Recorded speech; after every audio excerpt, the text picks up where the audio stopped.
ਲੜੀਵਾਰ ਗੁਰਬਾਣੀ ਸ਼ਬਦ ਵਿਚਾਰ। ਅੱਜ ਦੇ ਅੰਮ੍ਰਿਤਮਈ ਬਚਨਾਂ ਦਾ ਪਾਠ ਭਾਈ ਸਾਹਿਬ ਜੀ ਪਾਸੋਂ ਸਰਵਨ ਕੀਤਾ। ਪਵਿੱਤਰ ਬਾਣੀ ਪਾਵਨ ਸ਼ਬਦ ਦੀ ਵਿਚਾਰ ਦੇ ਨਾਲ ਜੁੜਨ ਵਾਸਤੇ ਜੋ ਸਮਾਂ ਪ੍ਰਾਪਤ ਹੋ ਰਿਹਾ ਹੈ, ਮਨ ਬਿਰਤੀਆਂ ਨੂੰ ਇਕਾਗਰ ਕਰਦੇ ਹੋਏ ਨਿਮਾਣੇ ਜੇ ਹੋ ਕੇ ਚਵਰ ਛਤਰ ਤਖਤ ਦੇ ਮਾਲਕ ਧੰਨ ਗੁਰੂ ਗ੍ਰੰਥ ਸਾਹਿਬ ਮਹਾਰਾਜ ਜੀ ਦੇ ਪਾਵਨ ਚਰਨਾਂ 'ਚ ਜੁੜਨ ਦਾ ਯਤਨ ਕਰੀਏ। ਸਤਿਗੁਰੂ ਜੀ ਅੱਜ ਦੇ ਸ਼ਬਦ ਰਾਹੀਂ ਜੋ ਸਾਨੂੰ ਮਨੁੱਖੀ ਦੁਨਿਆਵੀ ਸੰਸਾਰੀ ਜੀਵਾਂ ਨੂੰ ਸਮਝਾਉਣਾ ਚਾਹੁੰਦੇ ਹਨ, ਇੱਕ ਮਨ ਇੱਕ ਚਿੱਤ ਹੋ ਕੇ ਸਮਝਣ ਦਾ ਯਤਨ ਕਰੀਏ ਜੀ। ਵਾਹਿਗੁਰੂ ਸਾਹਿਬ ਜੀ। ਮਾਝ ਮਹੱਲਾ ਚੌਥਾ। ਮਦ ਸੂਦਨ ਮੇਰੇ ਮਨ ਤਨ ਪ੍ਰਾਨਾ, ਹਉ ਹਰ ਬਿਨ ਦੂਜਾ ਅਵਰ ਨਾ ਜਾਨਾ। ਕੋਈ ਸੱਜਣ ਸੰਤ ਮਿਲੈ ਵਡ ਭਾਗੀ, ਮੈਂ ਹਰ ਪ੍ਰਭ ਪਿਆਰਾ ਦਸੈ ਜਿਉ।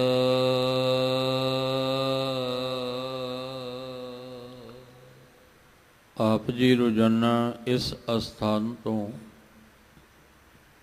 ਅੰਮ੍ਰਿਤਮਈ ਬਾਣੀ ਦੀ ਲੜੀਵਾਰ ਸ਼ਬਦ ਵਿਚਾਰ ਦੇ ਨਾਲ ਜੁੜਦੇ ਆ ਰਹੇ ਹੋ। ਰਾਗ ਮਾਝ ਚੌਪਦੇ ਦੇ ਰੂਪ ਵਿੱਚ, ਚਾਰ ਪਦਿਆਂ ਦੇ ਰੂਪ ਵਿੱਚ ਉਚਾਰਨ ਕੀਤਾ ਹੋਇਆ ਪਾਵਨ ਸ਼ਬਦ ਧੰਨ ਧੰਨ ਗੁਰੂ ਰਾਮਦਾਸ ਪਾਤਸ਼ਾਹ ਜੀ ਦਾ, ਜੋ ਆਪ ਜੀਆਂ ਨੇ ਸਰਵਨ ਕੀਤਾ ਹੈ। ਗੁਰੂ ਗ੍ਰੰਥ ਸਾਹਿਬ ਮਹਾਰਾਜ ਜੀ ਦੀ ਪਵਿੱਤਰ ਬਾਣੀ ਪਾਵਨ ਅੰਗ 94 ਦੇ ਉੱਪਰ ਸਭਾਏਮਾਨ ਹੈ। ਮਾਝ ਰਾਗ ਦਾ ਇਹ ਦੂਸਰਾ ਸ਼ਬਦ, ਜਿਹਦੇ ਵਿੱਚ ਧੰਨ ਗੁਰੂ ਰਾਮਦਾਸ ਮਹਾਰਾਜ ਜੀ ਪਰਮੇਸ਼ਵਰ ਅਕਾਲ ਪੁਰਖ ਵਾਹਿਗੁਰੂ ਜੀ ਦੇ ਮਿਲਾਪ ਦੀ ਇੱਕ ਤੜਪ ਲੈ ਕੇ ਅਰਦਾਸ ਅਰਜ਼ੋਈ ਕਰਦੇ ਨੇ ਕਿ ਮਨ ਪਿਆਰੇ ਵਾਹਿਗੁਰੂ ਜੀ ਨੂੰ ਖੋਜਦਾ ਹੈ, ਪਰ ਅਕਾਲ ਪੁਰਖ ਵਾਹਿਗੁਰੂ ਜੀ ਦੀ ਪ੍ਰਾਪਤੀ ਕਿਵੇਂ ਹੋਵੇਗੀ। ਪਹਿਲੇ ਤੇ ਇਹ ਸਮਝਣਾ ਜ਼ਰੂਰੀ ਹੈ ਕਿ ਸਾਡਾ ਇਹ ਮਨ ਔਰ ਤਨ, ਸਾਡੀ ਇਹ ਜ਼ਿੰਦਗੀ ਪਰਮੇਸ਼ਵਰ ਵਾਹਿਗੁਰੂ ਜੀ ਦੀ ਦਿੱਤੀ ਹੋਈ ਹੈ, ਔਰ ਇਸ ਜਨਮ ਵਿੱਚ ਅਸੀਂ ਅਕਾਲ ਪੁਰਖ ਵਾਹਿਗੁਰੂ ਜੀ ਦਾ ਮਿਲਾਪ ਆਪਣੇ ਜੀਵਨ ਅੰਦਰ ਚਾਹੁੰਦੇ ਹਾਂ। ਕਿਉਂਕਿ ਜਿਹਨੂੰ ਇਹ ਵਿਸਰ ਗਿਆ, ਭੁੱਲ ਗਿਆ ਕਿ ਇਹ ਤਨ ਵੀ ਉਹਦਾ ਦਿੱਤਾ ਹੈ, ਮਨ ਵੀ ਉਹਦਾ ਹੈ, ਔਰ ਇਹ ਸਵਾਸਾਂ ਰੂਪੀ ਜ਼ਿੰਦਗੀ ਵੀ ਉਹਦੀ ਹੈ, ਜਿਹਨੂੰ ਇਹ ਭੁੱਲ ਗਿਆ ਉਹਦੇ ਅੰਦਰ ਇਹ ਤੜਪ ਨਹੀਂ ਹੁੰਦੀ, ਉਸ ਦੇ ਅੰਦਰ ਇਹ ਵੈਰਾਗ ਨਹੀਂ ਹੁੰਦਾ। ਉਹ ਕਦੇ ਵੀ ਪ੍ਰਭੂ ਨੂੰ ਮਿਲਣ ਵਾਸਤੇ, ਪ੍ਰਭੂ ਦੇ ਵਿਛੋੜੇ ਦੀ ਪੀੜਾ ਨੂੰ ਅੰਦਰ ਮਹਿਸੂਸ ਨਹੀਂ ਕਰਦਾ। ਇਹ ਪੀੜਾ ਉਹਨੂੰ ਹੀ ਮਹਿਸੂਸ ਹੋਏਗੀ ਜਿਹਨੂੰ ਇਹ ਸਮਝ ਆ ਜਾਏਗੀ, ਜਿਸ ਕਾ ਤਨ ਮਨ ਧਨ ਸਭ ਤਿਸ ਕਾ, ਸੋਈ ਸੁਗੜ ਸੋ ਜਾਨੀ। ਇਹ ਤਨ ਵੀ ਉਹਦਾ ਹੈ, ਮਨ ਵੀ ਉਹਦਾ ਹੈ, ਔਰ ਇਸ ਤਨ ਮਨ ਦੇ ਵਿੱਚ ਜੋ ਧਨ ਹੈ ਜੀਵਨ ਦਾ, ਇਹ ਵੀ ਉਹਦਾ ਦਿੱਤਾ ਹੋਇਆ ਹੈ। ਇਸ ਲਈ ਗੁਰੂ ਰਾਮਦਾਸ ਮਹਾਰਾਜ ਜੀ ਕਿਰਪਾ ਕਰਦੇ, ਮਧੂਸੂਦਨ ਪਰਮੇਸ਼ਵਰ ਦਾ ਨਾਮ ਅਨੰਤ ਨਾਮਾਂ ਦੇ ਵਿੱਚੋਂ ਦੀ ਇੱਕ ਨਾਮ ਹੈ ਪਰਮੇਸ਼ਵਰ ਦਾ ਮਧੂਸੂਦਨ। ਇਹਦੇ ਅਰਥ ਵਿਦਵਾਨਾਂ ਨੇ ਕੀਤੇ ਆ ਕਿ ਮਧੂ ਨਾਮ ਦਾ ਇੱਕ ਐਸਾ ਇਨਸਾਨ ਹੈ ਜਿਹਦੀ ਬਿਰਤੀ ਰਾਖਸ਼ ਵਾਲੀ ਹੈ, ਇਨਸਾਨਾਂ ਵਾਲੀ ਨਹੀਂ। ਜਿਸ ਤਰ੍ਹਾਂ ਹਰਨਾਕਸ਼ ਦਾ ਨਾਸ਼ ਕੀਤਾ ਆਪ ਪਰਮੇਸ਼ਵਰ ਨੇ, ਇਸੇ ਤਰ੍ਹਾਂ ਇੱਕ ਮਧੂ ਨਾਮ ਦਾ ਜਿਹੜਾ ਸ਼ੈਤਾਨ ਬਿਰਤੀ ਵਾਲਾ ਹੈ, ਇਹਦਾ ਨਾਸ਼ ਕਰਨ ਵਾਲਾ ਵੀ ਆਪ ਅਕਾਲ ਪੁਰਖ ਵਾਹਿਗੁਰੂ ਹੈ। ਜਾਂ ਕਈਆਂ ਨੇ ਅਰਥ ਇਹਦੇ ਕੀਤੇ ਆ, ਉਹ ਅੰਮ੍ਰਿਤ ਦਾ ਦਾਤਾ ਹੈ। ਜਿਹਨੂੰ ਜਿੰਨੀ ਸਮਝ ਆਈ ਉਸ ਮੁਤਾਬਕ ਇਹਦੇ ਅਰਥ ਜਿਹੜੇ ਆ ਉਹ ਕੀਤੇ ਨੇ। ਮੁੱਕਦੀ ਗੱਲ ਇਹ ਹੈ ਕਿ ਅਨੰਤ ਨਾਮਾਂ ਦੇ ਵਿੱਚੋਂ ਦੀ ਇੱਕ ਨਾਮ ਹੈ ਪਰਮੇਸ਼ਵਰ ਦਾ ਮਧੂਸੂਦਨ। ਗੁਰੂ ਰਾਮਦਾਸ ਮਹਾਰਾਜ ਵੀ ਪਰਮੇਸ਼ਵਰ ਨੂੰ ਸੰਬੋਧਨ ਕਰਦਿਆਂ ਕਹਿ ਰਹੇ ਨੇ ਕਿ ਹੇ ਮਧੂਸੂਦਨ, ਜਾਂ ਅੰਦਰ ਸਾਡੇ ਜਿਹੜੇ ਸ਼ੈਤਾਨ ਬੈਠੇ ਆ, ਕਾਮ ਕ੍ਰੋਧ ਲੋਭ ਮੋਹ ਹੰਕਾਰ, ਉਹਨਾਂ ਦਾ ਨਾਸ਼ ਕਰਨ ਵਾਲੇ ਵਾਹਿਗੁਰੂ ਜੀ, ਮੇਰੇ ਮਨ ਤਨ ਪ੍ਰਾਨਾ, ਮੇਰੇ ਮਨ ਤਨ ਤੇ ਪ੍ਰਾਣ ਦੇ ਆਸਰਾ, ਹੇ ਵਾਹਿਗੁਰੂ ਜੀ, ਹਉ ਹਰ ਬਿਨ ਦੂਜਾ ਅਵਰ ਨ ਜਾਨਾ। ਹਉ ਦਾ ਅਰਥ ਹੈ ਮੈਂ, ਤੁਹਾਡੇ ਤੋਂ ਬਿਨਾ ਹੋਰ ਕਿਸੇ ਦੂਸਰੇ ਨੂੰ ਨਹੀਂ ਜਾਣਦਾ। ਕਿਉਂ ਨਹੀਂ ਜਾਣਦਾ?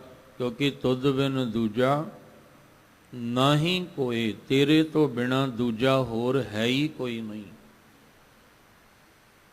ਇੱਕ ਤੂੰ ਹੀ ਹੈ, ਤੁਧ ਬਿਨ ਦੂਜਾ ਨਾਹੀਂ ਕੋਏ, ਤੂੰ ਕਰਤਾਰ ਕਰਹਿ ਸੋ ਹੋਏ। ਜੋ ਤੂੰ ਕਰਦਾ ਹੈ ਉਹੀ ਕੁਛ ਹੁੰਦਾ ਹੈ। ਕਰਨ ਕਰਾਵਣ ਹਾਰ ਤੂੰ ਇੱਕ ਹੀ ਹੈ। ਇਸ ਲਈ ਮੈਂ ਕਿਸੇ ਹੋਰ ਦੂਸਰੇ ਨੂੰ ਨਹੀਂ ਜਾਣਦਾ। ਮੇਰੇ ਮਨ, ਮੇਰੇ ਤਨ, ਮੇਰੇ ਪ੍ਰਾਣਾਂ ਦਾ ਆਸਰਾ ਕੇਵਲ ਤੇ ਕੇਵਲ ਤੂੰ ਹੈ।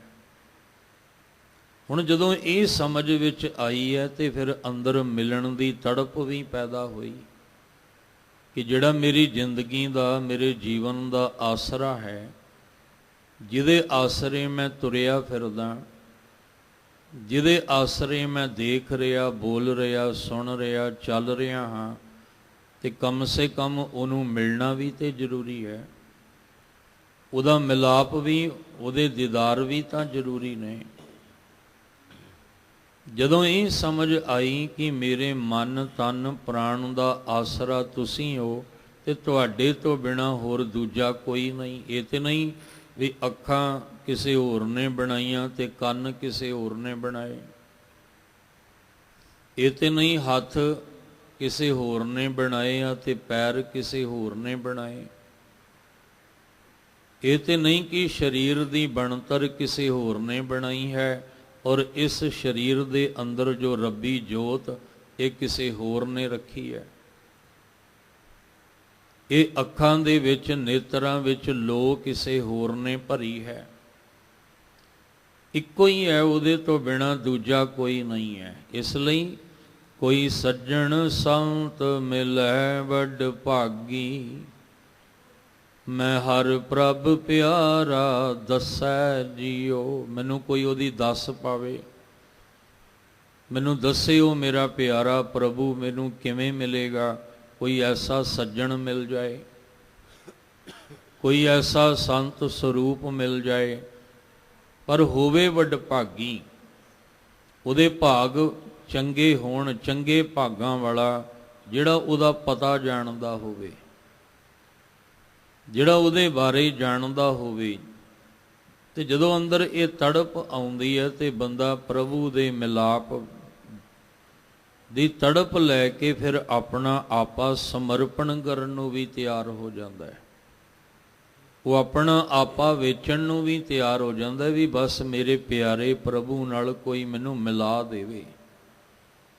ਜਦੋਂ ਹਾਲਤ ਇੱਥੇ ਤੱਕ ਆ ਜਾਏ, ਮਿਲ ਮੇਰੇ ਪ੍ਰੀਤਮਾ ਜੀਓ, ਤੁਧ ਬਿਨ ਖਰੀ ਨਿਮਾਣੀ, ਮੈਂ ਨੈਣੀ ਨੀਂਦ ਨਾ ਆਵੈ ਜੀਓ, ਭਾਵੈ ਅੰਨ ਨਾ ਪਾਣੀ। ਵੀ ਹੁਣ ਤੜਪ ਇੰਨੀ ਜ਼ਿਆਦਾ ਹੈ ਪ੍ਰਭੂ ਦੇ ਮਿਲਾਪ ਦੀ ਵੀ ਹੁਣ ਤਾਂ ਨੀਂਦ ਵੀ ਕੋਈ ਨਹੀਂ ਆਉਂਦੀ। ਅੰਦਰ ਐਸਾ ਵੈਰਾਗ ਹੈ ਪ੍ਰਭੂ ਨੂੰ ਮਿਲਣ ਦਾ। ਹੁਣ ਉਹ ਵੈਰਾਗ ਪ੍ਰੇਮ ਵਿੱਚੋਂ ਉਤਪੰਨ ਹੋਣਾ ਹੈ। ਤੇ ਹੁਣ ਹਾਲਤ ਇੱਥੇ ਆ ਗਈ ਹੈ ਕਿ ਨੇਤਰਾਂ ਵਿੱਚੋਂ ਨੀਂਦ ਵੀ ਉੱਡ ਗਈ। ਹੁਣ ਅੰਨ ਤੇ ਪਾਣੀ ਵੀ ਜਿਹੜਾ ਉਹ ਭਾਉਂਦਾ ਨਹੀਂ ਹੈ। ਅੰਨ ਵੀ ਨਹੀਂ ਚੰਗਾ ਲੱਗਦਾ, ਪਾਣੀ ਵੀ ਨਹੀਂ ਚੰਗਾ ਲੱਗਦਾ। ਇੱਕ ਅਵਸਥਾ ਹੈ ਵੈਰਾਗ ਦੀ ਜੋ ਪ੍ਰਭੂ ਦੇ ਮਿਲਾਪ ਦੀ ਅੰਦਰ ਬਣਦੀ ਹੈ। ਫਿਰ ਅਰਦਾਸ ਹੁੰਦੀ ਹੈ, ਕੋਈ ਆਣ ਮਿਲਾਵੇ ਮੇਰਾ ਪ੍ਰੀਤਮ ਪਿਆਰਾ, ਹਉ ਤਿਸ ਪੈ ਆਪ ਵਿਚਾਈ। ਮੈਨੂੰ ਕੋਈ ਮੇਰੇ ਪਿਆਰੇ ਪ੍ਰੀਤਮ ਨਾਲ ਮਿਲਾ ਦੇਵੇ, ਕੋਈ ਉਹਦੇ ਨਾਲ ਜੋੜ ਦੇਵੇ। ਕੋਈ ਜਨ ਹਰਿ ਸਿਉ ਦੇਵੈ ਜੋਰ, ਚਰਨ ਗਹੋਂ ਬਕੋਂ ਸ਼ੁਭ ਰਸਨਾ, ਦੀਜਹਿ ਪ੍ਰਾਣ ਅਕੋਰ। ਇਸ ਲਈ ਮਹਾਰਾਜ ਕਹਿੰਦੇ ਇੱਕ ਪ੍ਰੇਮ ਦੀ ਅਵਸਥਾ ਹੈ ਜਿੱਥੇ ਅਰਦਾਸ ਹੁੰਦੀ ਹੈ ਕਿ ਕੋਈ ਐਸਾ ਸੱਜਣ ਮਿਲ ਜਾਏ, ਕੋਈ ਐਸਾ ਸੰਤ ਸਰੂਪ ਮਿਲ ਜਾਏ ਜਿਹਨੇ ਆਪਣੇ ਮਨ ਨੂੰ ਅੰਦਰ ਸ਼ਾਂਤ ਕਰਕੇ ਉਹਦੇ ਨਾਲ ਆਪਣੇ ਸੁਰਤ ਨੂੰ ਜੋੜਿਆ ਹੋਵੇ। ਮਿਲੇ ਵੱਡ ਭਾਗੀ, ਕੋਈ ਐਸਾ ਵੱਡ ਭਾਗੀ ਮਿਲ ਜਾਏ ਤੇ ਮਿਲ ਕੇ ਮੈਂ ਹਰ ਪ੍ਰਭ ਪਿਆਰਾ ਦੱਸੈ ਜੀਓ, ਮੈਨੂੰ ਮੇਰੇ ਪਿਆਰੇ ਪ੍ਰਭੂ ਦੀ ਦੱਸ ਪਾਵੇ, ਮੈਨੂੰ ਮੇਰੇ ਪਿਆਰੇ ਪ੍ਰਭੂ ਦਾ ਰਾਹ ਦੱਸੇ ਵੀ ਆਹ ਰਾਹ ਤੁਰ, ਤੈਨੂੰ ਤੇਰਾ ਪਿਆਰਾ ਮਿਲ ਜਾਏਗਾ। ਹੁਣ ਇਹ ਨਾ ਪਤਾ ਹੋਣ ਕਰਕੇ ਹੀ ਸਾਡੀ ਇਸ ਕਮਜ਼ੋਰੀ ਨੂੰ ਕਈ ਸ਼ਰਾਰਤੀ ਅਨਸਰ ਜਿਹੜੇ ਹੁੰਦੇ ਆ ਉਹਨਾਂ ਨੇ ਫਾਇਦਾ ਚੁੱਕ ਲਿਆ ਵੀ ਇਹਨੂੰ ਤੇ ਪਤਾ ਹੀ ਨਹੀਂ ਹੈ, ਇਹਨੂੰ ਪਤਾ ਹੀ ਨਹੀਂ ਪ੍ਰਭੂ ਪਿਆਰਾ ਕਿੱਥੇ ਵੱਸਦਾ ਹੈ, ਕੀ ਕਿਵੇਂ ਦਾ ਉਹ ਹੈ। ਉਹਨਾਂ ਨੇ ਫਿਰ ਸਾਡੀ ਕਮਜ਼ੋਰੀ ਦਾ ਫਾਇਦਾ ਚੁੱਕ ਕੇ ਬਾਹਰੋਂ ਅਡੰਬਰ ਆਪਣੇ ਰਚ ਲਏ, ਆਪਣੀਆਂ ਉਹਨਾਂ ਨੇ ਥਾਵਾਂ ਬਣਾ ਦਿੱਤੀਆਂ। ਅਸੀਂ ਸੋਚਿਆ ਵੀ ਸ਼ਾਇਦ ਇੱਥੇ ਹੀ ਸੱਜਣ ਮਿਲਣਾ, ਅਸੀਂ ਸੋਚਿਆ ਸ਼ਾਇਦ ਇੱਥੇ ਹੀ ਰੱਬ ਮਿਲਣਾ। ਉਹਨਾਂ ਨੇ ਮਿਲਾਉਣਾ ਤੇ ਕੀ ਸੀ, ਜੋ ਸਾਡੇ ਪੱਲੇ ਸੀ ਉਹ ਵੀ ਉਹਨਾਂ ਨੇ ਲੁੱਟ ਲਿਆ, ਉਹ ਵੀ ਸਾਡੇ ਕੋਲੋਂ ਉਹਨਾਂ ਨੇ ਸਾਡਾ ਭਾਂਡਾ ਖਾਲੀ ਕਰਵਾ ਲਿਆ, ਕਿਉਂਕਿ ਉਹ ਆਪ ਨਹੀਂ ਸੀ ਜਾਣਦੇ। ਗੁਰੂ ਗੋਬਿੰਦ ਸਿੰਘ ਮਹਾਰਾਜ ਦੇ ਬਚਨ ਕਿੰਨੀ ਵਾਰ ਆਪਾਂ ਸਾਂਝੇ ਕੀਤੇ ਆ ਕਿ ਜਿੰਨੇ ਵੀ ਗੁਰੂ ਸਾਹਿਬ ਕਹਿੰਦੇ ਮੈਂ ਵੇਖਦਾ ਨਾ ਫਿਰ ਪਿਆਰੇ ਪ੍ਰੀਤਮ ਦੀਆਂ ਗੱਲਾਂ ਕਰਨ ਵਾਲੇ, ਜਿਹੜੇ ਉਹਦੇ ਮਿਲਾਪ ਦੀਆਂ ਜੁਗਤੀਆਂ ਦੱਸਣ ਵਾਲੇ ਨੇ, ਮਹਾਰਾਜ ਕਹਿੰਦੇ ਮੈਂ ਜਦੋਂ ਦੇਖਦਾ ਮੈਨੂੰ ਇੱਕੋ ਗੱਲ ਸਮਝ ਆਉਂਦੀ ਹੈ ਕਿ ਸ਼੍ਰੀ ਭਗਵਾਨ ਕੋ ਭੇਦ ਨਾ ਪਾਇਓ। ਜਿਹੜੇ ਸੱਜਣ ਨੂੰ ਮਿਲਾਉਣ ਦੀਆਂ ਗੱਲਾਂ ਕਰਦੇ ਆ ਉਹਨਾਂ ਨੂੰ ਆਪ ਨਹੀਂ ਭੇਦ ਪਤਾ, ਜਿਹੜੇ ਆਪ ਅਡੰਬਰ ਰਚ ਕੇ ਬੈਠੇ ਆ ਉਹਨਾਂ ਨੂੰ ਆਪ ਨਹੀਂ ਪਤਾ ਕਿ ਉਹ ਸੱਜਣ ਮਿਲਣਾ ਕਿਵੇਂ ਹੈ, ਪਰ ਉਹ ਸਾਨੂੰ ਤੁਹਾਨੂੰ ਮਿਲਾ ਜ਼ਰੂਰ ਰਹੇ ਨੇ। ਕਿਉਂ ਅਸੀਂ ਉਹਨਾਂ ਦੇ ਜੰਜਾਲ ਵਿੱਚ ਕਿਉਂ ਫਸ ਗਏ? ਕਿਉਂਕਿ ਸਾਡੀ ਕਮਜ਼ੋਰੀ ਹੈ, ਅਸੀਂ ਉਹਨੂੰ ਜਾਣਿਆ ਨਹੀਂ, ਅਸੀਂ ਉਹਨੂੰ ਪਛਾਣਦੇ ਨਹੀਂ ਆ। ਨਾ ਜਾਣਨ ਨਾ ਪਛਾਣਨ ਕਰਕੇ ਅਸੀਂ ਧੋਖਾ ਖਾ ਗਏ। ਹੁਣ ਗੁਰੂ ਸਾਹਿਬ ਮਹਾਰਾਜ ਜੀ ਕਹਿੰਦੇ ਆ, ਮੇਰੇ ਮਾਲਕ ਜੀ ਹਉ ਹਰ ਬਿਨ ਦੂਜਾ ਅਵਰ ਨਾ ਜਾਣਾ, ਮੈਂ ਨਹੀਂ ਜਾਣਦਾ। ਹਾਂ ਕੋਈ ਸੱਜਣ ਸੰਤ ਐਸਾ ਮਿਲ ਜਾਏ ਜਿਹੜਾ ਮੈਨੂੰ ਪਿਆਰੇ ਪ੍ਰਭੂ ਦੀ ਦੱਸ ਪਾਵੇ, ਜਿਹੜਾ ਮੈਨੂੰ ਉਹਦਾ ਪਤਾ ਦੱਸੇ, ਜਿਹੜਾ ਮੈਨੂੰ ਉਹਦੇ ਬਾਰੇ ਦੱਸੇ ਕਿ ਉਹ ਸੱਜਣ ਪਿਆਰਾ ਕਿਵੇਂ ਮਿਲੇਗਾ। ਹੋ ਮਨ ਤਨ ਖੋਜੀ ਭਾਲ ਭਲਾਈ, ਕਿਉ ਪਿਆਰਾ ਪ੍ਰੀਤਮ ਮਿਲੈ ਮੇਰੀ ਮਾਈ। ਮਿਲ ਸਤ ਸੰਗਤ ਖੋਜ ਦਸਾਈ। ਵਿੱਚ ਸੰਗਤ ਹਰ ਪ੍ਰਭ ਵਸੈ ਜਿਉ। ਬੜੇ ਧਿਆਨ ਨਾਲ ਸਮਝਣਾ, ਕਿਉਂਕਿ ਇਸ ਦੂਸਰੇ ਪਦੇ ਤੋਂ ਬਾਅਦ ਫਿਰ ਤੀਸਰੇ ਪਦੇ ਦੇ ਵਿੱਚ ਜਾ ਕੇ ਥੋੜ੍ਹਾ ਜਿਹਾ ਖਿਆਲ ਬਦਲਣਾ ਪੈਣਾ। ਇਸ ਸ਼ਬਦ ਨੂੰ ਬਾਰ-ਬਾਰ ਪੜ੍ਹਿਆ, ਬਾਰ-ਬਾਰ ਸਮਝਣ ਦਾ ਯਤਨ ਕੀਤਾ, ਕਿਉਂਕਿ ਪਹਿਲੇ ਕਹਿ ਰਹੇ ਨੇ ਕਿ ਮੈਨੂੰ ਉਸ ਸੱਜਣ ਦੇ ਨਾਲ ਕੋਈ ਮਿਲਾ ਦੇਵੇ, ਪ੍ਰਭੂ ਨਾਲ। ਫਿਰ ਉਹੀ ਸੱਜਣ ਅੱਗੇ ਜਾ ਕੇ ਸਤਿਗੁਰੂ ਬਣ ਜਾਂਦਾ ਹੈ। ਇਹਨੂੰ ਬਾਰ-ਬਾਰ ਸ਼ਬਦ ਨੂੰ ਪੜ੍ਹਿਆ, ਸਮਝਣ ਦਾ ਯਤਨ ਕੀਤਾ ਵੀ ਗੁਰੂ ਰਾਮਦਾਸ ਪਾਤਸ਼ਾਹ ਜੀ, ਪਹਿਲੇ ਤੁਸੀਂ ਪ੍ਰਭੂ ਦੀ ਗੱਲ ਕਰਦੇ ਹੋ, ਫਿਰ ਸਤਿਗੁਰੂ ਨੂੰ ਹੀ ਪ੍ਰੀਤਮ ਮੰਨਦੇ ਹੋ। ਜਦੋਂ ਇਹਨੂੰ ਸਮਝਣ ਦਾ ਬਾਰ-ਬਾਰ ਯਤਨ ਕੀਤਾ ਤੇ ਫਿਰ ਗੁਰੂ ਸਾਹਿਬ ਮਹਾਰਾਜ ਜੀ ਦੀ ਬਖਸ਼ਿਸ਼ ਨਾਲ ਕੁਝ ਕੁ ਸਮਝ ਆਈ। ਹਾਲਾਂਕਿ ਗੁਰਬਾਣੀ ਦੇ ਕੀ ਸਾਨੂੰ ਸਮਝਾਉਣੀ ਚਾਹੁੰਦੀ ਹੈ ਗੁਰਬਾਣੀ, ਸਾਨੂੰ ਹਜੇ ਤੱਕ ਸਾਡੀ ਉੱਥੇ ਸੁਰਤ ਨਹੀਂ ਪਹੁੰਚ ਪਾਈ। ਅਸੀਂ ਜਿੰਨਾ ਜਿਹਨੂੰ ਸਮਝ ਆ ਗਈ ਹੈ ਉਨਾ ਅਰਥ ਅਸੀਂ ਕਰਕੇ ਸਮਝਣ ਦਾ ਯਤਨ ਕਰ ਰਹੇ ਹਾਂ। ਸਾਹਿਬ ਜੀ ਨੇ ਆਖਿਆ ਜਦੋਂ ਆਹ ਅਵਸਥਾ ਬਣੀ ਨਾ, ਫਿਰ ਹਉ ਮਨ ਤਨ ਖੋਜੀ। ਹਉ ਮੈਨੇ ਮੈਂ, ਗੁਰੂ ਰਾਮਦਾਸ ਪਾਤਸ਼ਾਹ ਕਹਿੰਦੇ ਮਨ ਤਨ ਦੇ ਵਿੱਚ ਖੋਜਣ ਦਾ ਯਤਨ ਕੀਤਾ, ਉਹਨੂੰ ਭਾਲਿਆ ਵੀ ਕਿਸੇ ਤਰ੍ਹਾਂ ਵੀ ਉਹ ਕਿਤੇ ਮਿਲ ਜਾਏ, ਉਹਦੀ ਭਾਲ ਕੀਤੀ। ਜਾਂ ਫਿਰ ਭਾਲਾਈ, ਭਾਲ ਦਾ ਅਰਥ ਤੇ ਹੈ ਵੀ ਉਹਦੀ ਭਾਲ ਕੀਤੀ, ਉਹਨੂੰ ਖੋਜਿਆ। ਭਾਲਾਈ ਦਾ ਅਰਥ ਹੈ ਵੀ ਕਿਸੇ ਕੋਲੋਂ ਉਹਦੀ ਖੋਜ ਕਰਵਾਈ, ਆਪ ਵੀ ਕੀਤੀ ਤੇ ਕਿਸੇ ਕੋਲੋਂ ਕਰਵਾਈ ਵੀ ਉਹ ਕਿਵੇਂ ਮਿਲੇਗਾ, ਕਿੱਥੇ ਮਿਲੇਗਾ, ਉਹਦੇ ਦੀਦਾਰ ਕਿਵੇਂ ਹੋਣਗੇ। ਇਸ ਲਈ ਹਉ ਮਨ ਤਨ ਖੋਜੀ ਭਾਲ ਭਲਾਈ। ਮੈਂ ਆਪ ਵੀ ਉਹਨੂੰ ਆਪਣੇ ਮਨ ਤਨ ਰਾਹੀਂ ਖੋਜਣ ਦਾ ਯਤਨ ਕੀਤਾ, ਭਲਾਈ ਫਿਰ ਕਿਸੇ ਰਾਹੀਂ ਵੀ ਉਹਦੀ ਭਾਲ ਕਰਵਾਈ ਵੀ ਉਹ ਸੱਜਣ ਮਿਲੇਗਾ ਕਿਵੇਂ। ਕਿਉਂ ਪਿਆਰਾ ਪ੍ਰੀਤਮ ਮਿਲੈ ਮੇਰੀ ਮਾਈ। ਮਾਈ ਮੈਨੇ ਮਾਂ, ਮਾਂ ਮੈਨੇ ਮਤ। ਮਨ ਨੇ ਆਵਾਜ਼ ਦਿੱਤੀ ਵੀ ਹੇ ਮੇਰੀ ਮਾਂ ਰੂਪੀ ਮਤ, ਕੋਈ ਤਾਂ ਇਸ਼ਾਰਾ ਦੇ ਜਿਹਦੇ ਨਾਲ ਮੈਨੂੰ ਪਿਆਰਾ ਪ੍ਰੀਤਮ ਮਿਲ ਜਾਏ। ਕੋਈ ਤਾਂ ਐਸੀ ਮਤ ਜਿਹੜੀ ਹੈ ਉਹ ਮੈਨੂੰ ਮੇਰੇ ਅੰਦਰ ਆਵੇ ਜਿਹਦੇ ਨਾਲ ਮੈਨੂੰ ਪਿਆਰਾ ਮਿਲ ਜਾਏ। ਕਿਉਂ ਪਿਆਰਾ ਪ੍ਰੀਤਮ ਮਿਲੇ, ਕਿਵੇਂ ਉਹ ਪਿਆਰਾ ਪ੍ਰੀਤਮ ਮਿਲੇਗਾ, ਜਿਹਦੇ ਬਾਰੇ ਮੈਨੂੰ ਇਹ ਪਤਾ ਲੱਗਾ ਹੈ ਕਿ ਇਹ ਤਨ ਔਰ ਮਨ ਔਰ ਇਹ ਪ੍ਰਾਣ ਇਹ ਉਸ ਮਾਲਕ ਦੇ ਦਿੱਤੇ ਹੋਏ ਆ, ਇਹ ਜ਼ਿੰਦਗੀ ਉਹਦੀ ਦਿੱਤੀ ਹੋਈ ਹੈ। ਤੇ ਜਿਹਦੀ ਦਿੱਤੀ ਹੋਈ ਮੈਂ ਜ਼ਿੰਦਗੀ ਜੀ ਰਿਹਾ ਹਾਂ, ਕਮ ਸੇ ਕਮ ਉਹਨੂੰ ਮਿਲ ਤਾਂ ਲਵਾਂ, ਉਹਦਾ ਮਿਲਾਪ ਉਹਦੇ ਦੀਦਾਰ ਤੇ ਮੈਂ ਕਰ ਲਵਾਂ। ਬਸ ਇਹ ਤੜਪ ਅੰਦਰ ਬਣੀ ਸੀ ਤੇ ਭਾਲ ਸ਼ੁਰੂ ਹੋ ਗਈ, ਉਹਦੀ ਖੋਜ ਸ਼ੁਰੂ ਕਰ ਦਿੱਤੀ।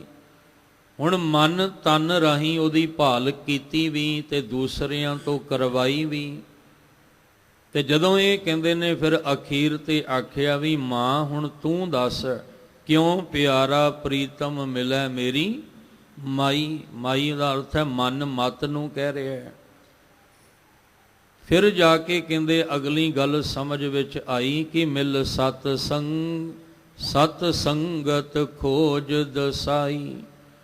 ਵੀ ਮਿਲ ਕੇ, ਲੱਲੇ ਨੂੰ ਸਿਹਾਰੀ ਹੈ ਵੀ ਸਤ ਸੰਗਤ ਨੂੰ ਮਿਲ ਕੇ ਖੋਜ ਉਹਦੀ ਕੀਤੀ ਜਾ ਸਕਦੀ ਹੈ।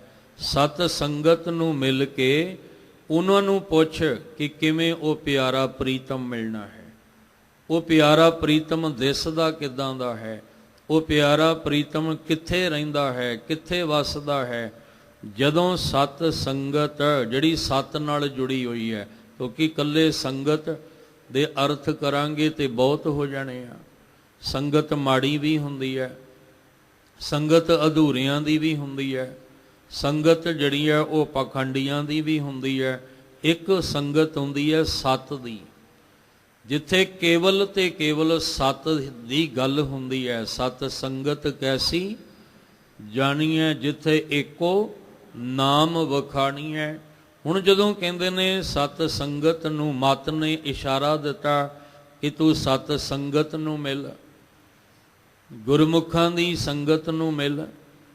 ਤੇ ਜਦੋਂ ਸਤ ਸੰਗਤ ਨੂੰ ਮਿਲ ਕੇ ਖੋਜ ਕੀਤੀ ਜਾਂ ਦਸਾਈ, ਉਹਨਾਂ ਨੂੰ ਪੁੱਛਿਆ ਵੀ ਮੈਨੂੰ ਦੱਸੋ ਇਹ ਮੇਰਾ ਪਿਆਰਾ ਪ੍ਰੀਤਮ ਕਿੱਥੇ ਵੱਸਦਾ ਹੈ, ਮੇਰਾ ਪਿਆਰਾ ਪ੍ਰੀਤਮ ਕਿਵੇਂ ਮਿਲੇਗਾ। ਤੇ ਫਿਰ ਪਤਾ ਲੱਗਾ ਵਿੱਚ ਸੰਗਤ ਹਰ ਪ੍ਰਭ ਵਸੈ ਜੀਓ, ਉਹ ਸੰਗਤ ਦੇ ਵਿੱਚ ਹੀ ਪਿਆਰਾ ਪ੍ਰਭੂ ਵੱਸਦਾ ਹੈ। ਹੁਣ ਕਿਹੜੇ ਪ੍ਰੀਤਮ ਦੀ ਇੱਥੇ ਗੱਲ ਹੋਈ, ਕਿਹੜੇ ਸੱਜਣ ਦੀ ਇੱਥੇ ਗੱਲ ਹੋਈ। ਹੁਣ ਇੱਥੇ ਆ ਕੇ ਉਹ ਨਾਮ ਅੱਗੇ ਪ੍ਰਗਟ ਹੋ ਜਾਣਾ ਹੈ। ਸਾਹਿਬ ਜੀ ਕਹਿੰਦੇ ਜਦੋਂ ਸੰਗਤ ਨੂੰ ਮਿਲ ਕੇ ਭਾਲ ਕੀਤੀ, ਖੋਜ ਕੀਤੀ, ਤੇ ਫਿਰ ਪਤਾ ਲੱਗਾ ਵੀ ਉਹ ਤਾਂ ਸੰਗਤ ਵਿੱਚ ਹੀ ਹਰੀ ਪ੍ਰਭੂ ਪਿਆਰਾ ਜਿਹੜਾ ਵੱਸਦਾ ਹੈ। ਮੇਰਾ ਪਿਆਰਾ ਪ੍ਰੀਤਮ ਸਤਿਗੁਰ ਰਖਵਾਲਾ, ਹਮ ਬਾਰਿਕ ਦੀਨ ਕਰਹੁ ਪ੍ਰਤਪਾਲਾ। ਮੇਰਾ ਮਾਤ ਪਿਤਾ ਗੁਰ ਸਤਿਗੁਰ ਪੂਰਾ, ਗੁਰ ਜਲ ਮਿਲ ਕਮਲ ਵਿਗਸੈ ਜਿਉ। ਹੁਣ ਇਸ ਪਾਵਨ ਪਦੇ ਵਿੱਚ ਸਤਿਗੁਰੂ ਦੀ ਗੱਲ ਚੱਲ ਪਈ। ਜਦੋਂ ਗੁਰਮੁਖਾਂ ਦੀ ਸੰਗਤ ਵਿੱਚ ਆ ਕੇ ਬੈਠੇ ਤੇ ਪੁੱਛਿਆ ਗੁਰਮੁਖਾਂ ਦੀ ਸੰਗਤ ਨੂੰ ਕਿ ਪਿਆਰਾ ਪ੍ਰੀਤਮ ਕਿੱਥੇ ਮਿਲੇਗਾ। ਉਹ ਕਹਿੰਦੇ ਪਿਆਰਾ ਪ੍ਰੀਤਮ ਤੇ ਸਤ ਸੰਗਤ ਵਿੱਚ ਵੱਸਦਾ ਹੈ। ਕਹਿੰਦੇ ਸਤ ਸੰਗਤ ਵਿੱਚ ਪਿਆਰਾ ਪ੍ਰੀਤਮ ਕਿੱਥੇ ਹੈ। ਕਹਿੰਦੇ ਉਹ ਸਾਹਮਣੇ ਬੈਠਾ ਹੈ ਧੰਨ ਗੁਰੂ ਗ੍ਰੰਥ ਸਾਹਿਬ ਦੇ ਰੂਪ 'ਚ। ਸਤਿਗੁਰੂ ਹੀ ਉਹ ਪਿਆਰਾ ਪ੍ਰੀਤਮ ਹੈ। ਪਰ ਇੱਥੇ ਸਮਝਣਾ ਪੈਣਾ ਹੈ, ਅਸੀਂ ਜਿਹੜੇ ਤੁਸੀਂ ਗੁਰਬਾਣੀ ਪੜ੍ਹਦੇ ਹੋ, ਵਿਚਾਰਦੇ ਹੋ, ਆਪ ਜੀ ਨੂੰ ਪਤਾ ਹੈ ਕਿ ਗੁਰ ਪਰਮੇਸ਼ਰ ਇੱਕੋ ਜਾਣ। ਗੁਰੂ ਨੂੰ ਤੇ ਪਰਮੇਸ਼ਰ ਨੂੰ ਇੱਕ ਕਰਕੇ ਜਾਣਨਾ ਹੈ ਆਪਾਂ। ਗੁਰੂ ਵਿੱਚੋਂ ਹੀ ਪਰਮੇਸ਼ਰ ਦਾ ਦੀਦਾਰ ਹੈ, ਪਰਮੇਸ਼ਰ ਵਿੱਚੋਂ ਹੀ ਗੁਰੂ ਦਾ ਦੀਦਾਰ, ਸਤਿਗੁਰ ਦਾ ਦੀਦਾਰ ਹੈ। ਜਾਂ ਫਿਰ ਸਤਿਪੁਰਖ ਜਿਨ ਜਾਣਿਆ ਸਤਿਗੁਰ ਤਿਸ ਕਾ ਨਾਉ। ਗੁਰੂ ਅਰਜਨ ਦੇਵ ਪਾਤਸ਼ਾਹ ਜੀ ਬਾਰੇ ਭੱਟ ਸਾਹਿਬਾਨ ਕੀ ਕਹਿੰਦੇ ਆ। ਕਹਿਣ ਲੱਗੇ ਭੰਨ ਮਥਰਾ ਕਛ ਭੇਦ ਨਹੀਂ, ਗੁਰ ਅਰਜਨ ਪ੍ਰਤੱਖ ਹਰ। ਭੰਨ ਮਥਰਾ, ਮਥਰਾ ਭੱਟ ਜੀ ਕਹਿੰਦੇ ਆ ਜੋ ਮੇਰੀ ਅੱਖ ਵੇਖ ਰਹੀ ਹੈ ਨਾ, ਉਹ ਇਹੀ ਵੇਖ ਰਹੀ ਹੈ ਕਿ ਗੁਰੂ ਅਰਜਨ ਦੇਵ ਪਾਤਸ਼ਾਹ ਤੁਹਾਡੇ ਵਿੱਚ ਤੇ ਹਰੀ ਪਿਆਰੇ ਵਿੱਚ ਕੋਈ ਅੰਤਰ ਨਹੀਂ ਹੈ। ਕਿਉਂ? ਕਿਉਂਕਿ ਤੁਸੀਂ ਹੀ ਪ੍ਰਤੱਖ ਹਰੀ ਦਾ ਰੂਪ ਹੋ, ਤੁਸੀਂ ਹੀ ਪ੍ਰਤੱਖ ਆਪ ਨਿਰੰਕਾਰ ਦਾ ਰੂਪ ਹੋ, ਤੁਸੀਂ ਹੀ ਨਿਰੰਕਾਰ ਹੋ, ਤੁਸੀਂ ਹੀ ਧੰਨ ਗੁਰੂ ਅਰਜਨ ਦੇਵ ਪਾਤਸ਼ਾਹ। ਇਸ ਲਈ ਗੁਰੂ ਤੇ ਪਰਮੇਸ਼ਰ ਇੱਕੋ ਹੀ ਹੈ। ਹੁਣ ਸਤ ਸੰਗਤ ਵਿੱਚ ਆਪਾਂ ਦਰਸ਼ਨ ਕਿਹਦਾ ਕਰਨਾ ਹੈ? ਗੁਰੂ ਦਾ ਹੀ ਕਰਨਾ ਹੈ। ਸਾਡੇ ਲਈ ਸਤ ਸੰਗਤ ਵਿੱਚ ਜਿਹੜਾ ਵੱਸਦਾ ਉਹ ਕੌਣ ਹੈ? ਸਤਿਗੁਰੂ ਹੀ ਹੈ। ਸਤਿਗੁਰੂ ਨੂੰ ਮਿਲਣਾ, ਸਤਿਗੁਰੂ ਨਾਲ ਜੁੜਨਾ, ਸਤਿਗੁਰੂ ਦਾ ਹੀ ਦਰਸ਼ਨ ਕਰਨਾ ਹੈ। ਪਹਿਲੇ ਮਤ ਨੂੰ ਪੁੱਛਿਆ ਸੀ ਕਿ ਦੱਸ ਮੇਰੀ ਮਾਏ ਕਿਉਂ ਪਿਆਰਾ ਪ੍ਰੀਤਮ ਮਿਲੇ। ਪਤਾ ਲੱਗਾ ਗੁਰਮੁਖਾਂ ਦੀ ਸੰਗਤ ਵਿੱਚ ਜਾ, ਗੁਰਮੁਖਾਂ ਦੀ ਸੰਗਤ ਵਿੱਚ ਆ ਕੇ ਪਤਾ ਲੱਗਾ ਵਿੱਚ ਸੰਗਤ ਹਰ ਪ੍ਰਭ ਵਸੈ ਜੀਓ। ਉਹ ਪ੍ਰਭ ਕਿੱਥੇ ਵਸਦਾ ਹੈ? ਕਹਿਣ ਲੱਗੇ ਉਹ ਸਤਿਗੁਰੂ ਦੇ ਰੂਪ ਵਿੱਚ ਵਸਦਾ ਹੈ। ਤੇ ਜਦੋਂ ਫਿਰ ਸਤਿਗੁਰੂ ਨਾਲ ਜਿਹੜਾ ਜੁੜਨਾ ਹੋਇਆ, ਮੇਰਾ ਪਿਆਰਾ ਪ੍ਰੀਤਮ ਸਤਿਗੁਰ ਰਖਵਾਲਾ, ਉਹ ਜਿਹੜਾ ਮੇਰਾ ਪਿਆਰਾ ਪ੍ਰੀਤਮ ਸੀ ਉਹ ਸਤਿਗੁਰੂ ਦੇ ਰੂਪ ਵਿੱਚ ਸੀ ਤੇ ਉਹੀ ਤੇ ਮੇਰਾ ਰਖਵਾਲਾ ਹੈ, ਉਹੀ ਮੇਰੀ ਰੱਖਿਆ ਕਰਨ ਵਾਲਾ ਹੈ। ਉਹ ਦੋਵੇਂ ਜਹਾਨਾਂ ਦੇ ਵਿੱਚ ਮੇਰੀ ਰੱਖਿਆ ਕਰਨ ਵਾਲਾ ਹੈ, ਦੋਵੇਂ ਥਾਂ ਮੈਨੂੰ ਰੱਖਣ ਵਾਲਾ ਹੈ। ਹਮ ਬਾਰਿਕ ਦੀਨ ਕਰਹੁ ਪ੍ਰਤਪਾਲਾ, ਅਸੀਂ ਉਹਦੇ ਬਾਰਿਕ ਹਾਂ, ਬਾਲ ਬੁੱਧ ਲੈ ਕੇ ਅਸੀਂ ਉਹਦੇ ਚਰਨਾਂ ਦੇ ਵਿੱਚ ਜੁੜਨਾ ਹੈ। ਦੀਨ ਬਣ ਕੇ, ਨਿਮਾਣੇ ਜੇ ਹੋ ਕੇ ਅਸੀਂ, ਗਰੀਬੜੇ ਜੇ ਬਣ ਕੇ ਅਸੀਂ ਉਹਦੇ ਚਰਨਾਂ ਵਿੱਚ ਜੁੜਨਾ ਹੈ ਕਿ ਹੇ ਮਾਲਕ ਜੀ, ਤੁਸੀਂ ਹੀ ਸਾਡੀ ਪਾਲਣਾ ਕਰਨ ਵਾਲੇ ਹੋ। ਮੇਰਾ ਮਾਤ ਪਿਤਾ ਗੁਰ ਸਤਿਗੁਰ ਪੂਰਾ। ਹੁਣ ਸਤਿਗੁਰੂ ਵੀ ਮਾਤ ਪਿਤਾ ਹੈ ਤੇ ਫਿਰ ਪਰਮੇਸ਼ਵਰ ਵੀ ਮਾਤ ਪਿਤਾ। ਹਰ ਜੀ ਮਾਤਾ, ਹਰ ਜੀ ਪਿਤਾ, ਹਰ ਜੀਓ ਪ੍ਰਤਪਾਲਕ। ਹਰ ਜੀ ਮੇਰੀ ਸਾਰ ਕਰੇ ਹਮ, ਹਰ ਕੇ ਬਾਰਕ। ਇਹਦਾ ਮਤਲਬ ਗੁਰੂ ਹੀ, ਪਰ ਅਸੀਂ ਰੱਬ ਨੂੰ ਲੱਭਦੇ ਹਾਂ ਤੇ ਗੁਰੂ ਦੇ ਰੂਪ ਵਿੱਚ ਸਾਨੂੰ ਰੱਬ ਦੇ ਦੀਦਾਰ ਕੋਈ ਨਹੀਂ ਹੁੰਦੇ ਪਏ। ਸਤਿਗੁਰੂ ਦੀ ਬਾਣੀ ਵਿੱਚ ਹੀ ਪਿਆਰੇ ਦਾ ਦੀਦਾਰ ਹੈ, ਪਰ ਕਦੀ ਉਸ ਪਿਆਰ ਦੀ ਭਾਵਨਾ ਨਾਲ ਬਾਣੀ ਨੂੰ ਪੜ੍ਹਿਆ ਸੁਣਿਆ ਨਹੀਂ। ਜੇ ਇੱਥੇ ਕਹਿੰਦੇ ਆ ਮੇਰਾ ਮਾਤ ਪਿਤਾ ਗੁਰ ਸਤਿਗੁਰ ਪੂਰਾ, ਤੇ ਉੱਥੇ ਫਿਰ ਮਹਾਰਾਜ ਕਹਿੰਦੇ ਹਰ ਜੀ ਮਾਤਾ, ਹਰ ਜੀ ਪਿਤਾ, ਹਰ ਜੀਓ ਪ੍ਰਤਪਾਲਕ। ਸਤਿਗੁਰੂ ਹੀ ਹਰ ਜੀ ਹੈ ਤੇ ਹਰ ਜੀ ਹੀ ਸਤਿਗੁਰੂ ਹੈ। ਇਹ ਮਾਈ ਬਾਪ ਹੈ ਸਾਡਾ, ਜਿੱਥੇ ਅਸੀਂ ਬਾਰਕ ਬਣ ਕੇ ਆਉਣਾ ਹੈ ਤੇ ਆਪਣੇ ਮਾਤਾ ਪਿਤਾ ਦੀਆਂ ਅਸੀਸਾਂ ਤੇ ਬਖਸ਼ਿਸ਼ਾਂ ਅਸੀਂ ਲੈਣੀਆਂ ਨੇ। ਹੁਣ ਜਦੋਂ ਸੰਗਤ ਵਿੱਚ ਪਤਾ ਲੱਗਾ ਕਿ ਮੇਰਾ ਜਿਹੜਾ ਸਤਿਗੁਰੂ ਰਖਵਾਲਾ ਇਹੀ ਮੇਰਾ ਪਿਆਰਾ ਪ੍ਰੀਤਮ ਹੈ, ਮੇਰਾ ਮਾਤ ਪਿਤਾ ਗੁਰ ਸਤਿਗੁਰ ਪੂਰਾ। ਗੁਰ ਜਲ ਮਿਲ ਕਮਲ ਵਿਗਸੈ ਜੀਓ। ਜਿਵੇਂ ਕਮਲ ਨੂੰ ਜਲ ਪਾਣੀ ਮਿਲਦਾ ਤੇ ਉਹ ਖਿੜਦਾ ਹੈ, ਇਸੇ ਤਰ੍ਹਾਂ ਗੁਰੂ ਦੇ ਦੀਦਾਰ ਮੇਰੇ ਅੰਦਰ ਨੂੰ ਖੇੜਾ ਦਿੰਦੇ ਆ।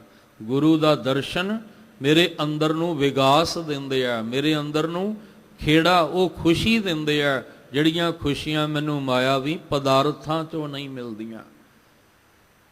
ਧੰਨ ਗੁਰੂ ਅਰਜਨ ਦੇਵ ਪਾਤਸ਼ਾਹ ਜੀ ਦਾ ਜਦੋਂ ਆਨੰਦ ਕਾਰਜ ਹੋਣਾ ਸੀ ਨਾ, ਤੇ ਬਹੁਤੀ ਦੂਰ ਨਹੀਂ, ਸਾਡੇ ਨੇੜੇ ਹੀ ਹੈ ਫਿਲੌਰ। ਉਹ ਮਊ ਪਿੰਡ ਦਾ ਨਾਮ ਹੈ, ਅਸੀਂ ਮਊ ਸਾਹਿਬ ਕਹਿੰਦੇ ਹਾਂ, ਜਿੱਥੇ ਗੁਰੂ ਪਾਤਸ਼ਾਹ ਜੀ ਨੇ ਅੰਮ੍ਰਿਤਸਰ ਸਾਹਿਬ ਤੋਂ ਚੱਲ ਕੇ ਆਉਣਾ ਹੈ। ਤੇ ਗੁਰੂ ਅਰਜਨ ਦੇਵ ਮਹਾਰਾਜ ਜੀ ਪਹਿਲਾਂ ਬਿਲਗੇ ਪਿੰਡ ਵਿੱਚ ਪਹੁੰਚੇ ਆ। ਇੱਥੇ ਕੁਝ ਪਲ ਮਹਾਰਾਜ ਨੇ ਬਸਤਰ ਆਪਣੇ ਬਦਲੇ ਨੇ, ਆਰਾਮ ਕੀਤਾ। ਹੁਣ ਅੱਗੇ ਜਦੋਂ ਮਹਾਰਾਜ ਜੀ ਤੁਰੇ ਨੇ ਨਾ, ਤੇ ਇੱਕ ਕਹਿਣ ਲੱਗੇ ਨਗਰ ਦੇ ਵਿੱਚ ਸਤਿਗੁਰੂ ਮਹਾਰਾਜ ਜੀ ਰੁਕ ਗਏ। ਮਊ ਸਾਹਿਬ ਪਹੁੰਚਣ ਤੋਂ ਪਹਿਲਾਂ ਇੱਕ ਥਾਂ ਤੇ ਰੁਕ ਗਏ ਤੇ ਮਹਾਰਾਜ ਜੀ ਨੇ ਆਵਾਜ਼ ਦਿੱਤੀ ਵੀ ਜਾਓ ਇਸ ਨਗਰ ਦੇ ਵਿੱਚੋਂ ਭਾਈ ਮੱਲ ਜੀ ਨੂੰ ਬੁਲਾ ਕੇ ਲਿਆਓ, ਕਿਉਂਕਿ ਉਹ ਆਪ ਹੀ ਪਿਆਰਾ ਪ੍ਰੀਤਮ ਹੈ, ਆਪ ਹੀ ਸਤਿਗੁਰੂ ਹੈ। ਹੁਣ ਇੱਥੇ ਭਾਈ ਮੱਲ ਕੌਣ ਹੈ? ਇੱਥੇ ਭਾਈ ਮੱਲ ਮੋਚੀ ਹੈ, ਜੁੱਤੀਆਂ ਬਣਾਉਣ, ਜੁੱਤੀਆਂ ਤਿਆਰ ਕਰਨ ਦਾ ਕੰਮ ਕਰਦਾ ਹੈ। ਇਹਨੂੰ ਪਤਾ ਲੱਗ ਗਿਆ ਸੀ ਕਿ ਗੁਰ ਅਰਜਨ ਪ੍ਰਤੱਖ ਹਰ, ਕਿ ਜਿਹੜਾ ਮੇਰਾ ਮਾਲਕ ਹੈ ਉਹ ਗੁਰੂ ਅਰਜਨ ਦੇ ਪਾਤਸ਼ਾਹ ਦੇ ਰੂਪ ਵਿੱਚ ਪ੍ਰਗਟ ਹੋਇਆ ਹੈ। ਜਿਹੜਾ ਅਕਾਲ ਪੁਰਖ ਪਰਮੇਸ਼ਵਰ ਮੇਰੇ ਜੀਵਨ ਦਾ ਦਾਤਾ ਹੈ ਉਹ ਗੁਰੂ ਅਰਜਨ ਦੇ ਪਾਤਸ਼ਾਹ ਦੇ ਰੂਪ 'ਚ ਪ੍ਰਗਟ ਹੋਇਆ ਹੈ। ਇਹਦੇ ਅੰਦਰ ਭਾਵਨਾ ਸੀ ਕਿ ਮੇਰੇ ਸਤਿਗੁਰੂ ਨੇ ਇਸ ਰਾਹ ਤੋਂ ਲੰਘ ਕੇ ਜਾਣਾ, ਵਿਆਹੁਣ ਲਈ ਆਉਣਾ। ਕਿਹਨਾਂ ਨੂੰ?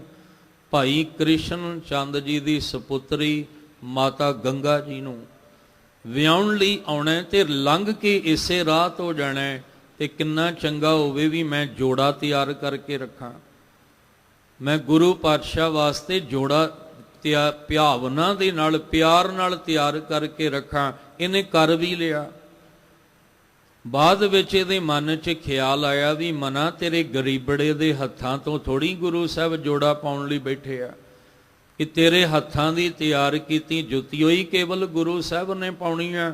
ਉਹਨਾਂ ਦੇ ਕੋਲ ਪਤਾ ਨਹੀਂ ਕਿੰਨੇ ਜੋੜੇ ਹੋਣਗੇ ਜਿਹੜੇ ਉਹਨਾਂ ਦੇ ਚਰਨਾਂ ਨੂੰ ਛੂੰਹਦੇ ਹੋਣਗੇ। ਜਿਹੜਾ ਤੂੰ ਤਿਆਰ ਕਰ ਲਿਆ ਭਾਵਨਾ ਦੇ ਨਾਲ, ਇਹ ਗੁਰੂ ਸਾਹਿਬ ਨੇ ਤੇਰੇ ਗਰੀਬੜੇ ਦਾ ਜੋੜਾ ਥੋੜ੍ਹੀ ਗੁਰੂ ਸਾਹਿਬ ਨੇ ਪ੍ਰਵਾਨ ਕਰਨਾ ਹੈ। ਪਰ ਨਾਲ ਨਾਲ ਇਹ ਵੀ ਖਿਆਲ ਆਉਂਦਾ ਸੀ, ਐਸੀ ਲਾਲ ਤੁਝ ਬਿਨ ਕੌਣ ਕਰੈ, ਗਰੀਬ ਨਿਵਾਜ ਗੁਸਈਆਂ ਮੇਰਾ ਮਾਥੈ, ਛਤਰ ਧਰੈ। ਨਾਲੇ ਕਿ ਸੋਚਦਾ ਸੀ ਵੀ ਤੁਸੀਂ ਗਰੀਬ ਨਿਵਾਜ ਹੋ, ਤੇ ਜੇ ਤੁਸੀਂ ਨਹੀਂ ਸਾਨੂੰ ਨਿਵਾਜੋਗੇ ਤੇ ਫਿਰ ਨਿਵਾਜੇਗਾ ਕੌਣ? ਦੁਨੀਆ ਤਾਂ ਗਰੀਬ ਨੂੰ ਫਿਟਕਾਰਦੀ ਹੈ, ਦੁਰਕਾਰਦੀ ਹੈ। ਕੋਈ ਆਪਣੇ, ਹੁਣ ਅਸੀਂ ਆਪਣੇ ਧੀਆਂ ਪੁੱਤਰਾਂ ਦੇ ਵਿਆਹ ਜਿਹੜੇ ਆ ਉਹ ਕਰੀਏ, ਸ਼ਾਨੋ ਸ਼ੌਕਤ ਨਾਲ ਕਰੀਏ, ਮਾਇਆਵੀ ਪਦਾਰਥਾਂ 'ਚ ਕਰੀਏ, ਹਾਈ ਸੁਸਾਇਟੀ 'ਚ ਕਰੀਏ, ਤੇ ਕਦੇ ਕਿਸੇ ਗਰੀਬ ਨੂੰ ਕਹਾਂਗੇ ਤੂੰ ਮੇਰੇ ਨਾਲ ਚੱਲ? ਹਾਲਾਤ ਤਾਂ ਇਦਾਂ ਦੇ ਨੇ ਕਿ ਜੇ ਪਰਿਵਾਰ ਵਿੱਚ ਕੋਈ ਰਿਸ਼ਤੇਦਾਰ ਵੀ ਗਰੀਬੜਾ ਹੈ ਨਾ, ਉਹਨੂੰ ਵੀ ਅਸੀਂ ਸੱਦਾ ਨਹੀਂ ਭੇਜਦੇ ਵੀ ਇਹਨੇ ਕੀ ਕਰਨਾ ਹੈ। ਇਸ ਤਰ੍ਹਾਂ ਦੇ ਮਾਹੌਲ ਵੇਖਣ ਨੂੰ ਮਿਲਦੇ ਆ ਵੀ ਸਕਾ ਭਰਾ ਆਪਣੇ ਭਰਾ ਨੂੰ ਸੱਦਾ ਨਹੀਂ ਭੇਜਦਾ। ਕਿਉਂ? ਕਿਉਂਕਿ ਉਹ ਗਰੀਬੀ ਦੀ ਰੇਖਾ ਵਿੱਚ ਰਹਿ ਰਿਹਾ, ਤੇ ਅਸੀਂ ਆਪਣੇ ਪੁੱਤਰ ਦਾ ਵਿਆਹ ਹਾਈ ਸੁਸਾਇਟੀ 'ਚ ਕੀਤਾ, ਤੇ ਇਹਨੇ ਸਾਦੇ ਜੇ ਕੱਪੜੇ ਪਾ ਕੇ ਆਉਣਾ, ਇਹਨੇ ਕੀ ਕਰਨਾ ਉੱਥੇ? ਕਈ ਲੋਕ ਆਪਣੇ ਸਕੇ ਭਰਾ ਨੂੰ ਵੀ ਸੱਦਾ ਨਹੀਂ ਭੇਜਦੇ, ਇਸ ਕਰਕੇ ਵੀ ਇਹਦੇ ਕੋਲ ਚੱਜ ਦੇ ਵਸਤਰ ਨਹੀਂ ਪਾਉਣ ਲਈ। ਪਰ ਇਹ ਉਹ ਘਰ ਹੈ, ਅੱਗੇ ਵੀ ਜ਼ਿਕਰ ਕੀਤਾ ਸੀ, ਗੁਰੂ ਨਾਨਕ ਸਾਹਿਬ ਜੀ ਨੂੰ ਮਿਲਣਾ ਕਿੱਥੇ ਮਿਲਣਗੇ? ਗੁਰੂ ਨਾਨਕ ਸਾਹਿਬ ਜੀ ਮਲਕ ਭਾਗੋ ਦੇ ਘਰ ਨਹੀਂ, ਗੁਰੂ ਨਾਨਕ ਸਾਹਿਬ ਜੀ ਭਾਈ ਲਾਲੋ ਦੇ ਘਰ ਮਿਲਣਗੇ। ਜੇ ਅੱਜ ਵੀ ਤੁਸੀਂ ਦਰਸ਼ਨ ਕਰਨਾ ਹੈ ਤੇ ਉਹ ਭਾਈ ਲਾਲੋ ਦੇ ਘਰ ਚੋਂ ਮਿਲਣਾ ਹੈ, ਦਰਸ਼ਨ ਹੋਣੇ ਆ, ਮਲਕ ਭਾਗੋ ਦੇ ਘਰ ਨਹੀਂ। ਕਿਉਂਕਿ ਮਹਾਰਾਜ ਕਹਿੰਦੇ ਰਾਜਨ ਕੌਣ ਤੁਮਾਰੇ ਆਵੈ, ਐਸੋ ਭਾਉ ਬਿਦਰ ਕੋ ਦੇਖਿਓ, ਉਹ ਗਰੀਬ ਮੋਹਿ ਭਾਵੈ। ਇਹਨੇ ਪਿਆਰ ਨਾਲ ਜੋੜਾ ਤਿਆਰ ਕੀਤਾ ਸੀ ਭਾਈ ਮੱਲ ਨੇ, ਤੇ ਇਹਨੂੰ ਪਤਾ ਸੀ ਵੀ ਬਰਾਤ ਬਿਲਗੇ ਤੱਕ ਆ ਗਈ ਹੈ ਤੇ ਮਹਾਰਾਜ ਨੇ ਲੰਘਣਾ ਇੱਥੋਂ। ਅੰਦਰ ਭਾਵਨਾ ਸੀ, ਪਰ ਇਹ ਵੀ ਸੋਚਦਾ ਸੀ ਵੀ ਮੇਰੇ ਗਰੀਬੜੇ ਦਾ ਜੋੜਾ ਕਿੱਥੇ ਪ੍ਰਵਾਨ ਕਰਨਗੇ। ਜਦੋਂ ਇੱਥੋਂ ਲੰਘਣ ਲੱਗੇ ਨਾ ਤੇ ਮਹਾਰਾਜ ਜੀ ਰੁਕ ਗਏ। ਗੁਰੂ ਅਰਜਨ ਦੇਵ ਪਾਤਸ਼ਾਹ ਸਤਿਗੁਰੂ ਜੀ ਨੇ ਆਪਣੇ ਨਾਲ ਦੇ ਸਾਥੀ ਨੂੰ ਆਖਿਆ ਵੀ ਜਾਓ ਭਾਈ ਮੱਲ ਨੂੰ ਬੁਲਾ ਕੇ ਲਿਆਓ। ਤੇ ਜਦੋਂ ਜਾ ਕੇ ਆਵਾਜ਼ ਦਿੱਤੀ ਨਾ ਭਾਈ ਮੱਲ ਨੂੰ, ਤੇ ਅੱਖਾਂ ਵਿੱਚ ਅਥਰੂ ਆ ਗਏ ਕਿ ਮੈਂ ਤੇ ਹਜੇ ਸੋਚਦਾ ਸਾਂ ਵੀ ਬਰਾਤ ਲੰਘ ਜਾਏਗੀ, ਕਿਹੜਾ ਪਤਾ ਲੱਗਣਾ ਵੀ ਇੱਥੇ ਕੌਣ ਰਹਿੰਦਾ ਹੈ ਕੌਣ ਨਹੀਂ, ਪਰ ਮੇਰੇ ਸਤਿਗੁਰੂ ਨੇ ਆਪ ਆਵਾਜ਼ ਮਾਰੀ ਹੈ, ਨਾਮ ਮੇਰਾ ਦੱਸ ਕੇ ਵੀ ਇੱਥੇ ਭਾਈ ਮੱਲ ਰਹਿੰਦਾ ਹੈ। ਸਤਿਗੁਰੂ ਮਹਾਰਾਜ ਪਾਤਸ਼ਾਹ ਜੀ ਵਾਸਤੇ ਉਹ ਜੋੜਾ ਲੈ ਕੇ ਆ ਗਿਆ। ਸੱਚੇ ਪਾਤਸ਼ਾਹ, ਮੈਂ ਤਾਂ ਮਨ ਹੀ ਮਨ ਵਿੱਚ ਭਾਵਨਾ ਬਣਾਈ ਸੀ, ਪਰ ਤੁਸੀਂ ਮੇਰੇ ਮਨ ਦੀ ਭਾਵਨਾ ਨੂੰ ਸਮਝ ਕੇ ਰੁਕ ਗਏ ਹੋ। ਸਤਿਗੁਰੂ ਪਾਤਸ਼ਾਹ ਜੀ ਨੂੰ ਜੋੜਾ ਜਦੋਂ ਭੇਟ ਕੀਤਾ ਤੇ ਸਤਿਗੁਰੂ ਮਹਾਰਾਜ ਕਹਿੰਦੇ ਤੇਰੇ ਇਹ ਪ੍ਰੇਮ ਦੀ ਭੇਟਾ ਤੇ ਪ੍ਰਵਾਨ ਹੀ ਪ੍ਰਵਾਨ ਹੈ, ਪਰ ਤੂੰ ਸਾਡੇ ਨਾਲ ਬਰਾਤ ਨਾਲ ਜਾਣਾ ਹੈ, ਤੈਨੂੰ ਅਸੀਂ ਆਪਣੇ ਨਾਲ ਲੈ ਕੇ ਜਾਣਾ ਹੈ। ਤੇ ਮਹਾਰਾਜ ਜੀ ਅਸੀਂ ਮੈਲੇ ਸਾਰੀ ਦਿਹਾੜੀ ਜੁੱਤੀਆਂ ਗੰਢਣੀਆਂ, ਜੁੱਤੀਆਂ ਬਣਾਉਣੀਆਂ, ਤੇ ਆਪ ਕੱਪੜੇ ਤਾਂ ਮੈਲੇ ਨੇ। ਸਤਿਗੁਰੂ ਮਹਾਰਾਜ ਨੇ ਆਪਣੇ ਸੇਵਕ ਨੂੰ ਆਖਿਆ ਵੀ ਜਿਹੜਾ ਚੋਲਾ ਤਿਆਰ ਕਰਕੇ ਲਿਆਂਦਾ ਨਾ ਉਹ ਭਾਈ ਮੱਲ ਨੂੰ ਦਿਓ। ਤੇ ਸਤਿਗੁਰੂ ਹੱਸ ਕੇ ਕਹਿੰਦੇ ਭਾਈ ਮੱਲ, ਅਸੀਂ ਪਹਿਲਾਂ ਤੇਰਾ ਚੋਲਾ ਅਸੀਂ ਨਾਲ ਲੈ ਕੇ ਤੁਰੇ ਹਾਂ। ਨਾਓ ਗਰੀਬ ਨਿਵਾਜ ਹੈ, ਕਿਉਂਕਿ ਉਹ ਆਪ ਹੀ ਪਰਮੇਸ਼ਰ ਹੈ, ਆਪ ਹੀ ਸਤਿਗੁਰੂ ਹੈ। ਕਹਿੰਦੇ ਜਦੋਂ ਅਸੀਂ ਤੁਰੇ ਸੀ ਨਾ, ਬਰਾਤ ਜਦੋਂ ਤੁਰੀ, ਅਸੀਂ ਤੇਰਾ ਚੋਲਾ ਪਹਿਲਾਂ ਤਿਆਰ ਕਰਕੇ ਰੱਖ ਲਿਆ ਸੀ, ਇਸ ਲਈ ਆ ਚੋਲਾ ਪਾ ਤੇ ਸਾਡੇ ਨਾਲ ਬਰਾਤ ਵਿੱਚ ਸ਼ਾਮਲ ਹੋ ਕੇ ਚੱਲ।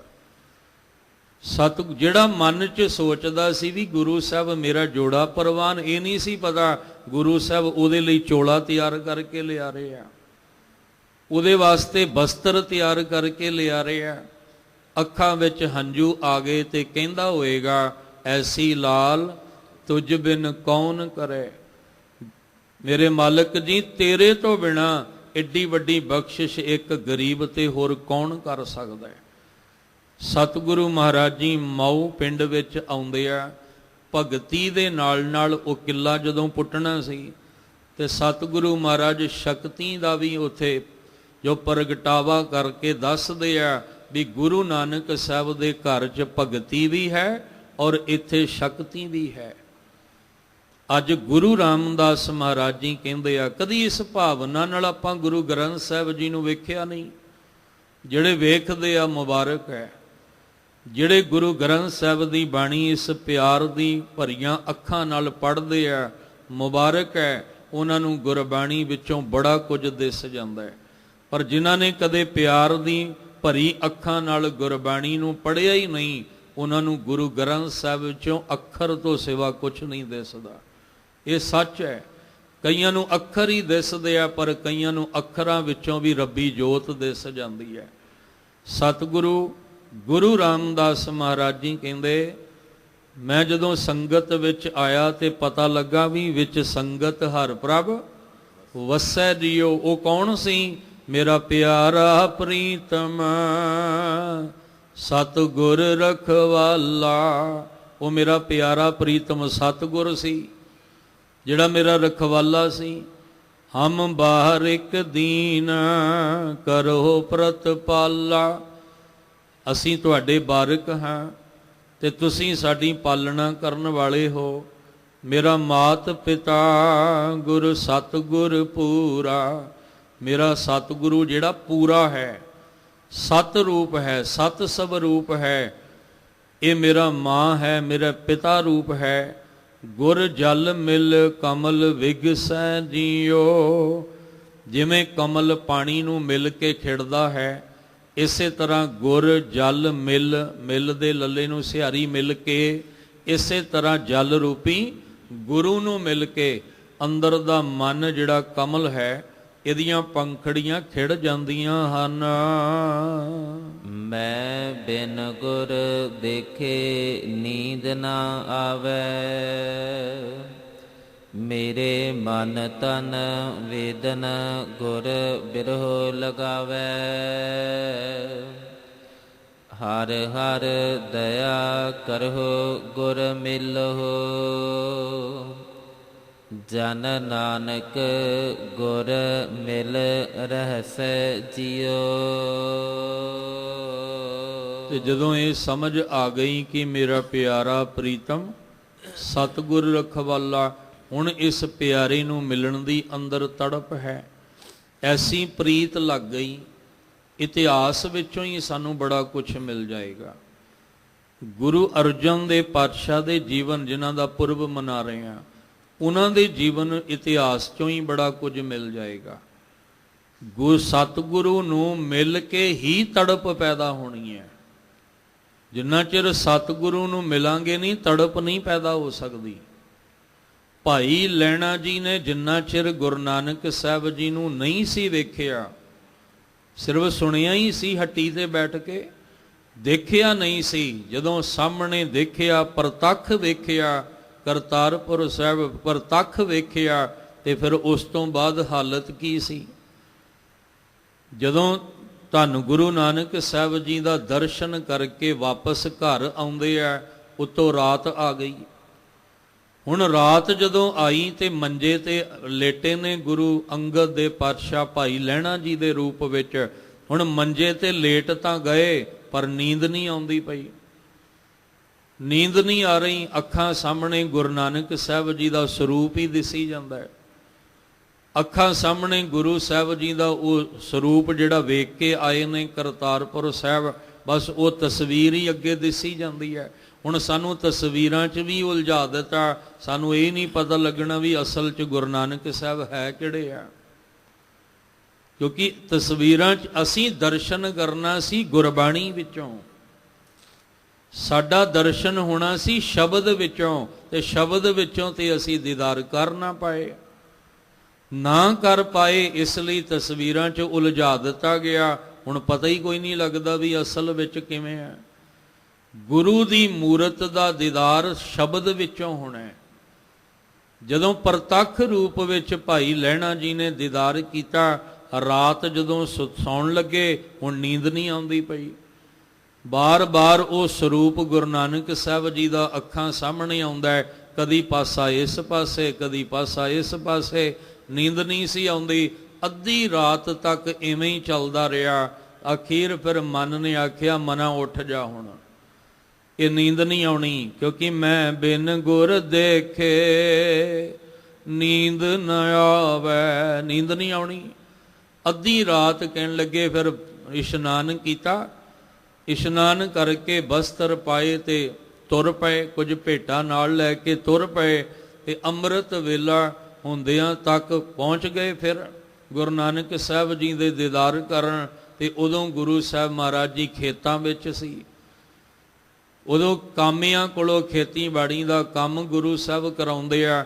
ਤੇ ਇਹ ਜਾ ਕੇ ਜਦੋਂ ਖਲੋ ਗਏ ਤੇ ਗੁਰੂ ਸਾਹਿਬ ਕਹਿੰਦੇ, ਪੁਰਖਾ ਬੜੀ ਛੇਤੀ ਮੁੜ ਆਇਆ ਵਾਪਸ, ਹਜੇ ਹੁਣ ਤਾਂ ਤੂੰ ਗਿਆ ਮਿਲ ਕੇ ਤੇ ਬੜੀ ਛੇਤੀ ਪਰਤ ਆਇਆ। ਖਡੂਰ ਸਾਹਿਬ ਤੋਂ ਚੱਲਿਆ ਤੇ ਇੰਨੀ ਛੇਤੀ ਪਹੁੰਚ ਵੀ ਹਜੇ ਦਿਨ ਵੀ ਨਹੀਂ ਚੜਿਆ। ਤੇ ਹੱਥ ਜੋੜ ਕੇ ਕਹਿੰਦੇ, ਮੇਰੇ ਸਤਿਗੁਰਾ ਕੀ ਕਰਾਂ, ਨੀਂਦ ਹੀ ਨਹੀਂ ਸੀ ਆਉਂਦੀ ਪਈ। ਮੈਂ ਅੱਖਾਂ ਬੰਦ ਕਰਦਾ ਸੀ, ਘਬਰਾਹਟ ਹੁੰਦੀ ਸੀ, ਅੱਖਾਂ ਖੋਲਦਾ ਸੀ, ਤੁਹਾਡਾ ਸਰੂਪ ਦਿਸਦਾ ਸੀ, ਮੈਨੂੰ ਨੀਂਦ ਨਾ ਆਵੇ। ਮਸਾਂ ਪਾਸੇ ਮਾਰ ਕੇ ਕਦੀ ਇੱਧਰ ਕਦੀ ਇੱਧਰ, ਤੇ ਅੱਧੀ ਰਾਤ ਦਾ ਸਮਾਂ ਮਸਾਂ ਕੱਟਿਆ, ਰਿਹਾ ਨਹੀਂ ਗਿਆ, ਉੱਠ ਕੇ ਤੁਹਾਡੇ ਦੀਦਾਰ ਕਰਨ ਆ ਗਿਆ। ਇਹ ਅਵਸਥਾ ਉਦੋਂ ਬਣੀ ਜਦੋਂ ਸਤਿਗੁਰੂ ਦਾ ਦੀਦਾਰ ਕੀਤਾ ਸੀ। ਉਸ ਤੋਂ ਬਾਅਦ ਇਹ ਤੜਪ ਪੈਦਾ ਹੋਈ। ਹੁਣ ਅਸੀਂ ਕਹਿੰਦੇ ਹਾਂ ਜੀ ਗੁਰਬਾਣੀ ਜਦੋਂ ਅੰਦਰ ਖਿੱਚ ਪੈਦਾ ਹੋਏਗੀ ਉਦੋਂ ਪੜਾਂਗੇ, ਖਿੱਚ ਨਾ ਪੈਦਾ ਹੋਵੇ ਤੇ ਨਾ ਬਾਣੀ ਪੜੋ। ਬਾਣੀ ਪੜਾਂਗੇ ਤਾਂ ਹੀ ਖਿੱਚ ਪੈਦਾ ਹੋਏਗੀ, ਬਾਣੀ ਸੁਣਾਂਗੇ ਤਾਂ ਹੀ ਅੰਦਰ ਤੜਪ ਪੈਦਾ ਹੋਏਗੀ। ਜੇ ਅਸੀਂ ਪੜਾਂਗੇ ਨਹੀਂ, ਸੁਣਾਂਗੇ ਨਹੀਂ, ਤੇ ਤੜਪ ਕਿੱਥੋਂ ਪੈਦਾ ਹੋਣੀ ਹੈ। ਗੁਰੂ ਅਰਜਨ ਦੇਵ ਮਹਾਰਾਜ ਪਾਤਸ਼ਾਹ ਜੀ, ਜਾਂ ਅੱਗੋਂ ਆਪਾਂ ਗੁਰੂ ਅੰਗਦ ਸਾਹਿਬ ਜੀ ਤੋਂ ਗੁਰੂ ਅਮਰਦਾਸ ਮਹਾਰਾਜ, ਧੰਨ ਗੁਰੂ ਅਮਰਦਾਸ ਪਾਤਸ਼ਾਹ ਜੀ ਦੀਆਂ ਤੇ ਅੱਖਾਂ ਨੇਤਰ ਰਹਿੰਦੇ ਹੀ ਸੇਜਲ ਨੇ, ਗੁਰੂ ਦੇ ਦੀਦਾਰ ਦੀ ਤੜਪ ਲੱਗੀ ਰਹਿੰਦੀ ਹੈ। ਧੰਨ ਗੁਰੂ ਰਾਮਦਾਸ ਪਾਤਸ਼ਾਹ ਨੇ ਅਥਾਹ ਪਿਆਰ ਕੀਤਾ ਗੁਰੂ ਅਮਰਦਾਸ ਪਾਤਸ਼ਾਹ ਨਾਲ। ਗੁਰੂ ਅਰਜਨ ਦੇਵ ਮਹਾਰਾਜ ਜੀ ਜਦੋਂ ਲਾਹੌਰ ਗਏ ਨੇ, ਗਏ ਤਾਂ ਕੁਝ ਦਿਨਾਂ ਲਈ ਸੀ, ਪਰ ਸਮਾਂ 2 ਸਾਲ ਦਾ ਲੰਘ ਗਿਆ। ਉਸ 2 ਸਾਲਾਂ ਵਿੱਚ ਤੜਪ ਜਿਹੜੀ ਸੀ ਉਹ ਬਿਆਨ ਕੀਤੀ ਹੈ। ਮੇਰਾ ਮਨ ਲੋਚੈ ਗੁਰ ਦਰਸ਼ਨ ਤਾਈ, ਬਿਲਪ ਕਰੈ ਚਾਤਰਿਕ ਕੀ ਨਿਆਈ। ਹੁਣ ਪਹਿਲਾਂ ਗੁਰੂ ਦਾ ਦੀਦਾਰ ਸੀ, ਤੜਪ ਤਾਂ ਹੀ ਪੈਦਾ ਹੋਈ ਹੈ ਨਾ, ਵੀ ਮੇਰੇ ਲਈ ਤਾਂ ਪਰਮੇਸ਼ਰ ਗੁਰੂ ਰਾਮਦਾਸ ਜੀ ਨੇ, ਮੇਰੇ ਲਈ ਮੇਰਾ ਪਿਤਾ, ਮੇਰੀ ਮਾਂ, ਮੇਰਾ ਸਤਿਗੁਰੂ ਗੁਰੂ ਰਾਮਦਾਸ ਜੀ ਨੇ, ਇਸ ਲਈ ਮੇਰਾ ਮਨ ਲੋਚਿਆ ਗੁਰ ਦਰਸ਼ਨ ਤਾਈ, ਬਿਲਪ ਕਰੈ ਚਾਤਰੇ ਕੀ ਨਿਆਈ। ਤੜਪ ਇੰਨੀ ਜ਼ਿਆਦਾ ਵੱਧ ਚੁੱਕੀ ਸੀ ਕਿ ਇੱਕ ਦਿਨ ਅੰਦਰੋਂ ਬੋਲ ਇਹ ਨਿਕਲ ਗਏ, ਇੱਕ ਘੜੀ ਨਾ ਮਿਲਤੇ ਤਾਂ ਕਲ ਯੁਗ ਹੋਤਾ, ਹੁਣ ਕਦ ਮਿਲੀਐ ਪ੍ਰਿਯ ਤੁਧ ਭਗਵੰਤਾ। ਹੇ ਮੇਰੇ ਪਿਆਰੇ ਪ੍ਰੀਤਮ, ਹੁਣ ਕਦ ਮੇਲ ਹੋਏਗਾ, ਹੁਣ ਤਾਂ ਇੱਕ ਘੜੀ ਵੀ ਲੰਘਾਉਣੀ ਔਖੀ ਹੋ ਗਈ ਹੈ, ਹੁਣ ਤੇ ਇੱਕ ਸਾਹ ਲੈਣਾ ਵੀ ਔਖਾ ਹੋਇਆ ਪਿਆ। ਤੇ ਫਿਰ ਜਿਸ ਦਿਨ ਗੁਰੂ ਰਾਮਦਾਸ ਜੀ ਦੇ ਦੀਦਾਰ ਹੋਏ, ਉਸ ਦਿਨ ਕਿੰਨਾ ਅੰਦਰ ਮਨ ਪਿਆਰ ਵਿੱਚ ਭਿੱਜਾ ਸੀ, ਕਿੰਨੀ ਕੁ ਅੰਦਰ ਖੁਸ਼ੀ ਸੀ, ਜਿਹਨੂੰ ਗੁਰੂ ਰਾਮਦਾਸ ਮਹਾਰਾਜ ਜੀ ਕਹਿੰਦੇ ਆ, ਜਿਹੜੀ ਅੰਦਰ ਬਿਰਹਾ ਦੀ ਪੀੜਾ ਹੈ ਨਾ, ਗੁਰੂ ਤੋਂ ਵਿਛੜਨ ਦੀ ਜਿਹੜੀ ਅੰਦਰ ਪੀੜਾ ਹੈ, ਕਹਿੰਦੇ ਉਹ ਮੇਰਾ ਸਤਿਗੁਰੂ ਹੀ ਜਾਣਦਾ ਹੈ। ਮੈਂ ਬਿਨ ਗੁਰ ਦੇਖੇ ਨੀਂਦ ਨ ਆਵੈ, ਮੇਰੇ ਮਨ ਤਨ ਵੇਦਨ ਗੁਰ ਬਿਰਹੋਂ ਲਗਾਵੈ। ਮੇਰੇ ਮਨ, ਤਨ ਦੇ ਨੰਨੇ ਨੂੰ ਸਿਹਾਰੀ, ਤਨ ਵਿੱਚ, ਮੇਰੇ ਤਨ ਦੇ ਅੰਦਰ ਮਨ ਵਿੱਚ ਜਿਹੜੀ ਵੇਦਨ ਪੀੜਾ ਹੈ, ਕਾਦੀ ਪੀੜਾ ਹੈ? ਗੁਰ ਬਿਰਹੋ, ਗੁਰੂ ਤੋਂ ਵਿਛੜਨ ਦੀ। ਜਿਹੜੇ ਮੇਰੇ ਅੰਦਰ ਲੱਗੀ ਹੋਈ ਹੈ ਗੁਰੂ ਤੋਂ ਵਿਛੜਨ ਦੀ ਪੀੜਾ, ਉਹ ਮੇਰਾ ਸਤਿਗੁਰੂ ਜਾਣਦਾ ਹੈ। ਇਸ ਲਈ ਹਰ ਹਰ ਦਇਆ ਕਰੋ ਗੁਰ ਮੇਲੋ। ਇਹ ਹਰੀ ਜੀ, ਇਹ ਮਧੂਸੂਦਨ ਪਿਆਰੇ ਜੀ, ਹੁਣ ਗੁਰੂ ਰਾਹੀਂ ਤੁਸੀਂ ਆਪਣਾ ਮੇਲ ਆਪ ਹੀ ਬਖਸ਼ ਦਿਓ। ਮੇਰੀ ਤਾਂ ਇੱਕ ਅਰਦਾਸ ਅਰਜ਼ੋਈ ਹੈ ਤੁਹਾਡੇ ਅੱਗੇ, ਤੁਸੀਂ ਆਪ ਹੀ ਦਇਆ ਕਰੋ। ਤੁਹਾਡੀ ਦਇਆ ਹੋਏਗੀ, ਕਿਰਪਾ ਰਹਿਮਤ, ਤੁਹਾਡਾ ਤਰਸ ਹੋਏਗਾ, ਤਾਂ ਫਿਰ ਸਤਿਗੁਰ ਸੱਜਣ ਮਿਲਿਆ ਵਾਲੀ ਖੇਡ ਬਣਨੀ ਹੈ। ਹਰ ਹਰ ਦਇਆ ਕਰੋ ਗੁਰ ਮੇਲੋ, ਜਨ ਨਾਨਕ ਗੁਰ ਮਿਲ ਰਹਸੈ ਜੀਓ। ਜਦੋਂ ਗੁਰੂ ਨੂੰ ਮਿਲ ਕੇ ਅੰਦਰ ਖੁਸ਼ੀ ਅੰਦਰ ਪ੍ਰਗਟ ਹੋਏਗੀ, ਉਸ ਖੁਸ਼ੀ ਦਾ ਕੋਈ ਅੰਦਾਜ਼ਾ ਨਹੀਂ ਲਾਇਆ ਜਾ ਸਕਦਾ। ਜਾਂ ਇੱਦਾਂ ਕਹਿ ਲਓ ਕਿ ਮੇਰੇ ਦਾਤਾ ਜੀ ਆਪਣੀ ਦਇਆ ਮੇਰੇ ਤੇ ਕਰੋ, ਤਾਂ ਕਿ ਗੁਰੂ ਨੂੰ ਮਿਲ ਕੇ ਮੇਰੇ ਅੰਦਰ ਖੁਸ਼ੀ ਆ ਜਾਏ, ਮੇਰੇ ਅੰਦਰ ਵਿਗਾਸ ਆ ਜਾਏ, ਮੇਰੇ ਅੰਦਰ ਖੇੜਾ ਆ ਜਾਏ। ਸਾਡਾ ਇੰਨਾ ਪਿਆਰ ਗੁਰੂ ਨਾਲ ਹੋਵੇ ਕਿ ਇੱਕ ਦਿਨ ਵੀ ਜੇ ਬਾਣੀ ਪੜਨ ਸੁਣਨ ਤੋਂ ਬਿਨਾ ਲੰਘਦਾ ਹੈ ਤੇ ਸਾਰੀ ਸਾਰੀ ਦਿਹਾੜੀ ਅੱਖਾਂ ਵਿੱਚ ਹੰਝੂ ਭਰੇ ਰਹਿਣ, ਸਾਰੀ ਦਿਹਾੜੀ ਅੱਖਾਂ ਵਿੱਚ ਹੰਝੂ ਰਹਿਣ। ਕਾਹਦੇ ਲਈ? ਕਿ ਅੱਜ ਮੈਂ ਗੁਰਬਾਣੀ ਦੇ ਰਾਹੀਂ ਗੁਰੂ ਦਾ ਦੀਦਾਰ ਨਹੀਂ ਕੀਤਾ, ਅੱਜ ਕੰਨਾਂ ਰਾਹੀਂ ਗੁਰਬਾਣੀ ਨਹੀਂ ਸੁਣੀ, ਅੱਜ ਅੱਖਾਂ ਰਾਹੀਂ ਨੇਤਰਾਂ ਰਾਹੀਂ ਗੁਰਬਾਣੀ ਨਹੀਂ ਅੱਜ ਮੈਂ ਪੜ੍ਹੀ ਆ। ਕਈਆਂ ਦੇ ਦੇਖਿਆ ਸਾਰਾ ਸਰੀਰ ਦੀ ਹਾਲਤ ਨਹੀਂ ਠੀਕ ਸੀ, ਇੰਨੀ ਸਰੀਰ ਦੀ ਹਾਲਤ ਮਾੜੀ ਹੋ ਗਈ ਕਿ ਗੁਰਬਾਣੀ ਦੇ ਰਾਹੀਂ ਨਾ ਸੁਣ ਸਕੇ ਨਾ ਪੜ੍ਹ ਸਕੇ, ਅੱਖਾਂ ਵਿੱਚ ਹੰਝੂ ਭਰੇ ਹੋਏ ਆ। ਪਰ ਕਈਆਂ ਦੀ ਇਹ ਵੀ ਹਾਲਤ ਹੈ ਵੀ ਇੱਕ ਦਿਨ ਬਾਣੀ ਪੜ੍ਹ ਲਈ, ਜਦੋਂ ਕਿਤੇ ਮੌਕਾ ਮਿਲਿਆ ਜਾਂ ਛੁੱਟੀ ਦਾ ਦਿਨ ਸੀ, ਚਲੋ ਅੱਜ ਪੜ੍ਹ ਹੀ ਲੈਂਦੇ ਹਾਂ 10 ਮਿੰਟ ਬਾਣੀ, ਤੇ ਉਹ 10 ਮਿੰਟ ਬਾਣੀ ਪੜ੍ਹੀ, ਮੁੜ ਕੇ 15 ਦਿਨ ਧਿਆਨ ਹੀ ਨਹੀਂ ਆਇਆ ਗੁਰੂ ਵੱਲ, ਬਾਣੀ ਨਾ ਪੜ੍ਹੀ ਨਾ ਸੁਣੀ। ਉਹਨਾਂ ਦੀਆਂ ਅੱਖਾਂ ਕਦੇ ਸੇਜਲ ਨਹੀਂ ਹੁੰਦੀਆਂ, ਕਦੀਆਂ ਉਹਨਾਂ ਦੇ ਅੰਦਰ ਵੈਰਾਗ ਦੇ ਹੰਝੂ ਨਹੀਂ ਬਣਦੇ, ਕਦੇ ਉਹਨਾਂ ਅੰਦਰ ਇਹ ਅਵਸਥਾ ਨਹੀਂ ਆਉਂਦੀ ਕਿ ਮੈਂ ਗੁਰਬਿਨ ਦੇਖੇ ਨੀਂਦ ਨਾ ਆਵੇ। ਬੜੀ ਘੂਕ ਨੀਂਦ ਸੌਂਦੇ ਆ ਉਹ ਕਿਉਂਕਿ ਉਹਨਾਂ ਅੰਦਰ ਹਜੇ ਇਹ ਤੜਪ ਪੈਦਾ ਨਹੀਂ ਨਾ ਹੋਈ। ਜਿਹਦੇ ਅੰਦਰ ਤੜਪ ਪੈਦਾ ਹੁੰਦੀ ਹੈ ਉਹ ਭਿੰਨੀ ਰੈਣੜੀਏ, ਚਮਕਣ ਤਾਰੇ, ਜਾਗੈ ਸੰਤ ਜਨਾ ਮੇਰੇ RAM ਪਿਆਰੇ। ਉਹ ਰੱਬ ਦੇ ਪਿਆਰੇ ਫਿਰ ਜਾਗ ਆਪਣੇ ਪਿਆਰੇ ਦੀ ਯਾਦ ਵਿੱਚ ਜੁੜ ਜਾਂਦੇ ਆ। ਐਸੀ ਪ੍ਰੀਤ ਅਸੀਂ ਸਤਿਗੁਰੂ ਨਾਲ ਪਾ ਲਈਏ ਕਿ ਸਾਨੂੰ ਗੁਰੂ ਗ੍ਰੰਥ ਸਾਹਿਬ ਵਿੱਚੋਂ ਮਾਤ ਪਿਤਾ ਦਾ ਸਰੂਪ ਦਿਸ ਜਾਏ, ਗੁਰੂ ਗ੍ਰੰਥ ਸਾਹਿਬ ਵਿੱਚੋਂ ਪਿਆਰਾ ਪ੍ਰੀਤਮ ਦਿਸ ਜਾਏ, ਤੇ ਗੁਰੂ ਗ੍ਰੰਥ ਸਾਹਿਬ ਜੀ ਦੀ ਬਾਣੀ ਦੇ ਨਾਲ ਜੁੜ ਕੇ ਸਾਡਾ ਅੰਦਰ ਵੀ ਖੇੜਾ ਵਿਗਾਸ ਤੇ ਅੰਦਰ ਖੁਸ਼ੀਆਂ ਦੇ ਨਾਲ ਸਾਡਾ ਜੀਵਨ ਭਰ ਜਾਏ, ਸਾਡਾ ਮਨ ਨਿਤ ਖੁਸ਼ੀਆਂ ਮਾਣੇ। ਪਰ ਇਹ ਵੀ ਬੇਨਤੀ ਕਰਾਂ, ਕਈ ਕਹਿੰਦੇ ਅਸੀਂ ਬਾਣੀ ਬੜੀ ਪੜ੍ਹਦੇ ਹਾਂ, ਪਾਠ ਬੜਾ ਕਰਦੇ ਹਾਂ, ਪਰ ਸਾਨੂੰ ਖੁਸ਼ੀਆਂ ਅੰਦਰ ਦੀਆਂ ਨਹੀਂ ਮਿਲਦੀਆਂ। ਪਰ ਮਹਾਰਾਜ ਜੀ ਕਹਿੰਦੇ ਆ ਕਿ ਮਨ ਤਾਂ ਨਿਤ ਖੁਸ਼ੀਆਂ ਮਾਣਦਾ ਹੈ, ਜੇ ਬਾਣੀ ਪੜ੍ਹ ਕੇ ਸੁਣ ਕੇ ਵੀ ਅੰਦਰ ਖੁਸ਼ੀਆਂ ਨਹੀਂ ਬਣੀਆਂ, ਇਹਦਾ ਮਤਲਬ ਗੁਰਬਾਣੀ ਤਾਂ ਪੜ੍ਹੀ ਸੀ ਪਰ ਗੁਰਬਾਣੀ ਦੀ ਮੰਨੀ ਇੱਕ ਨਹੀਂ।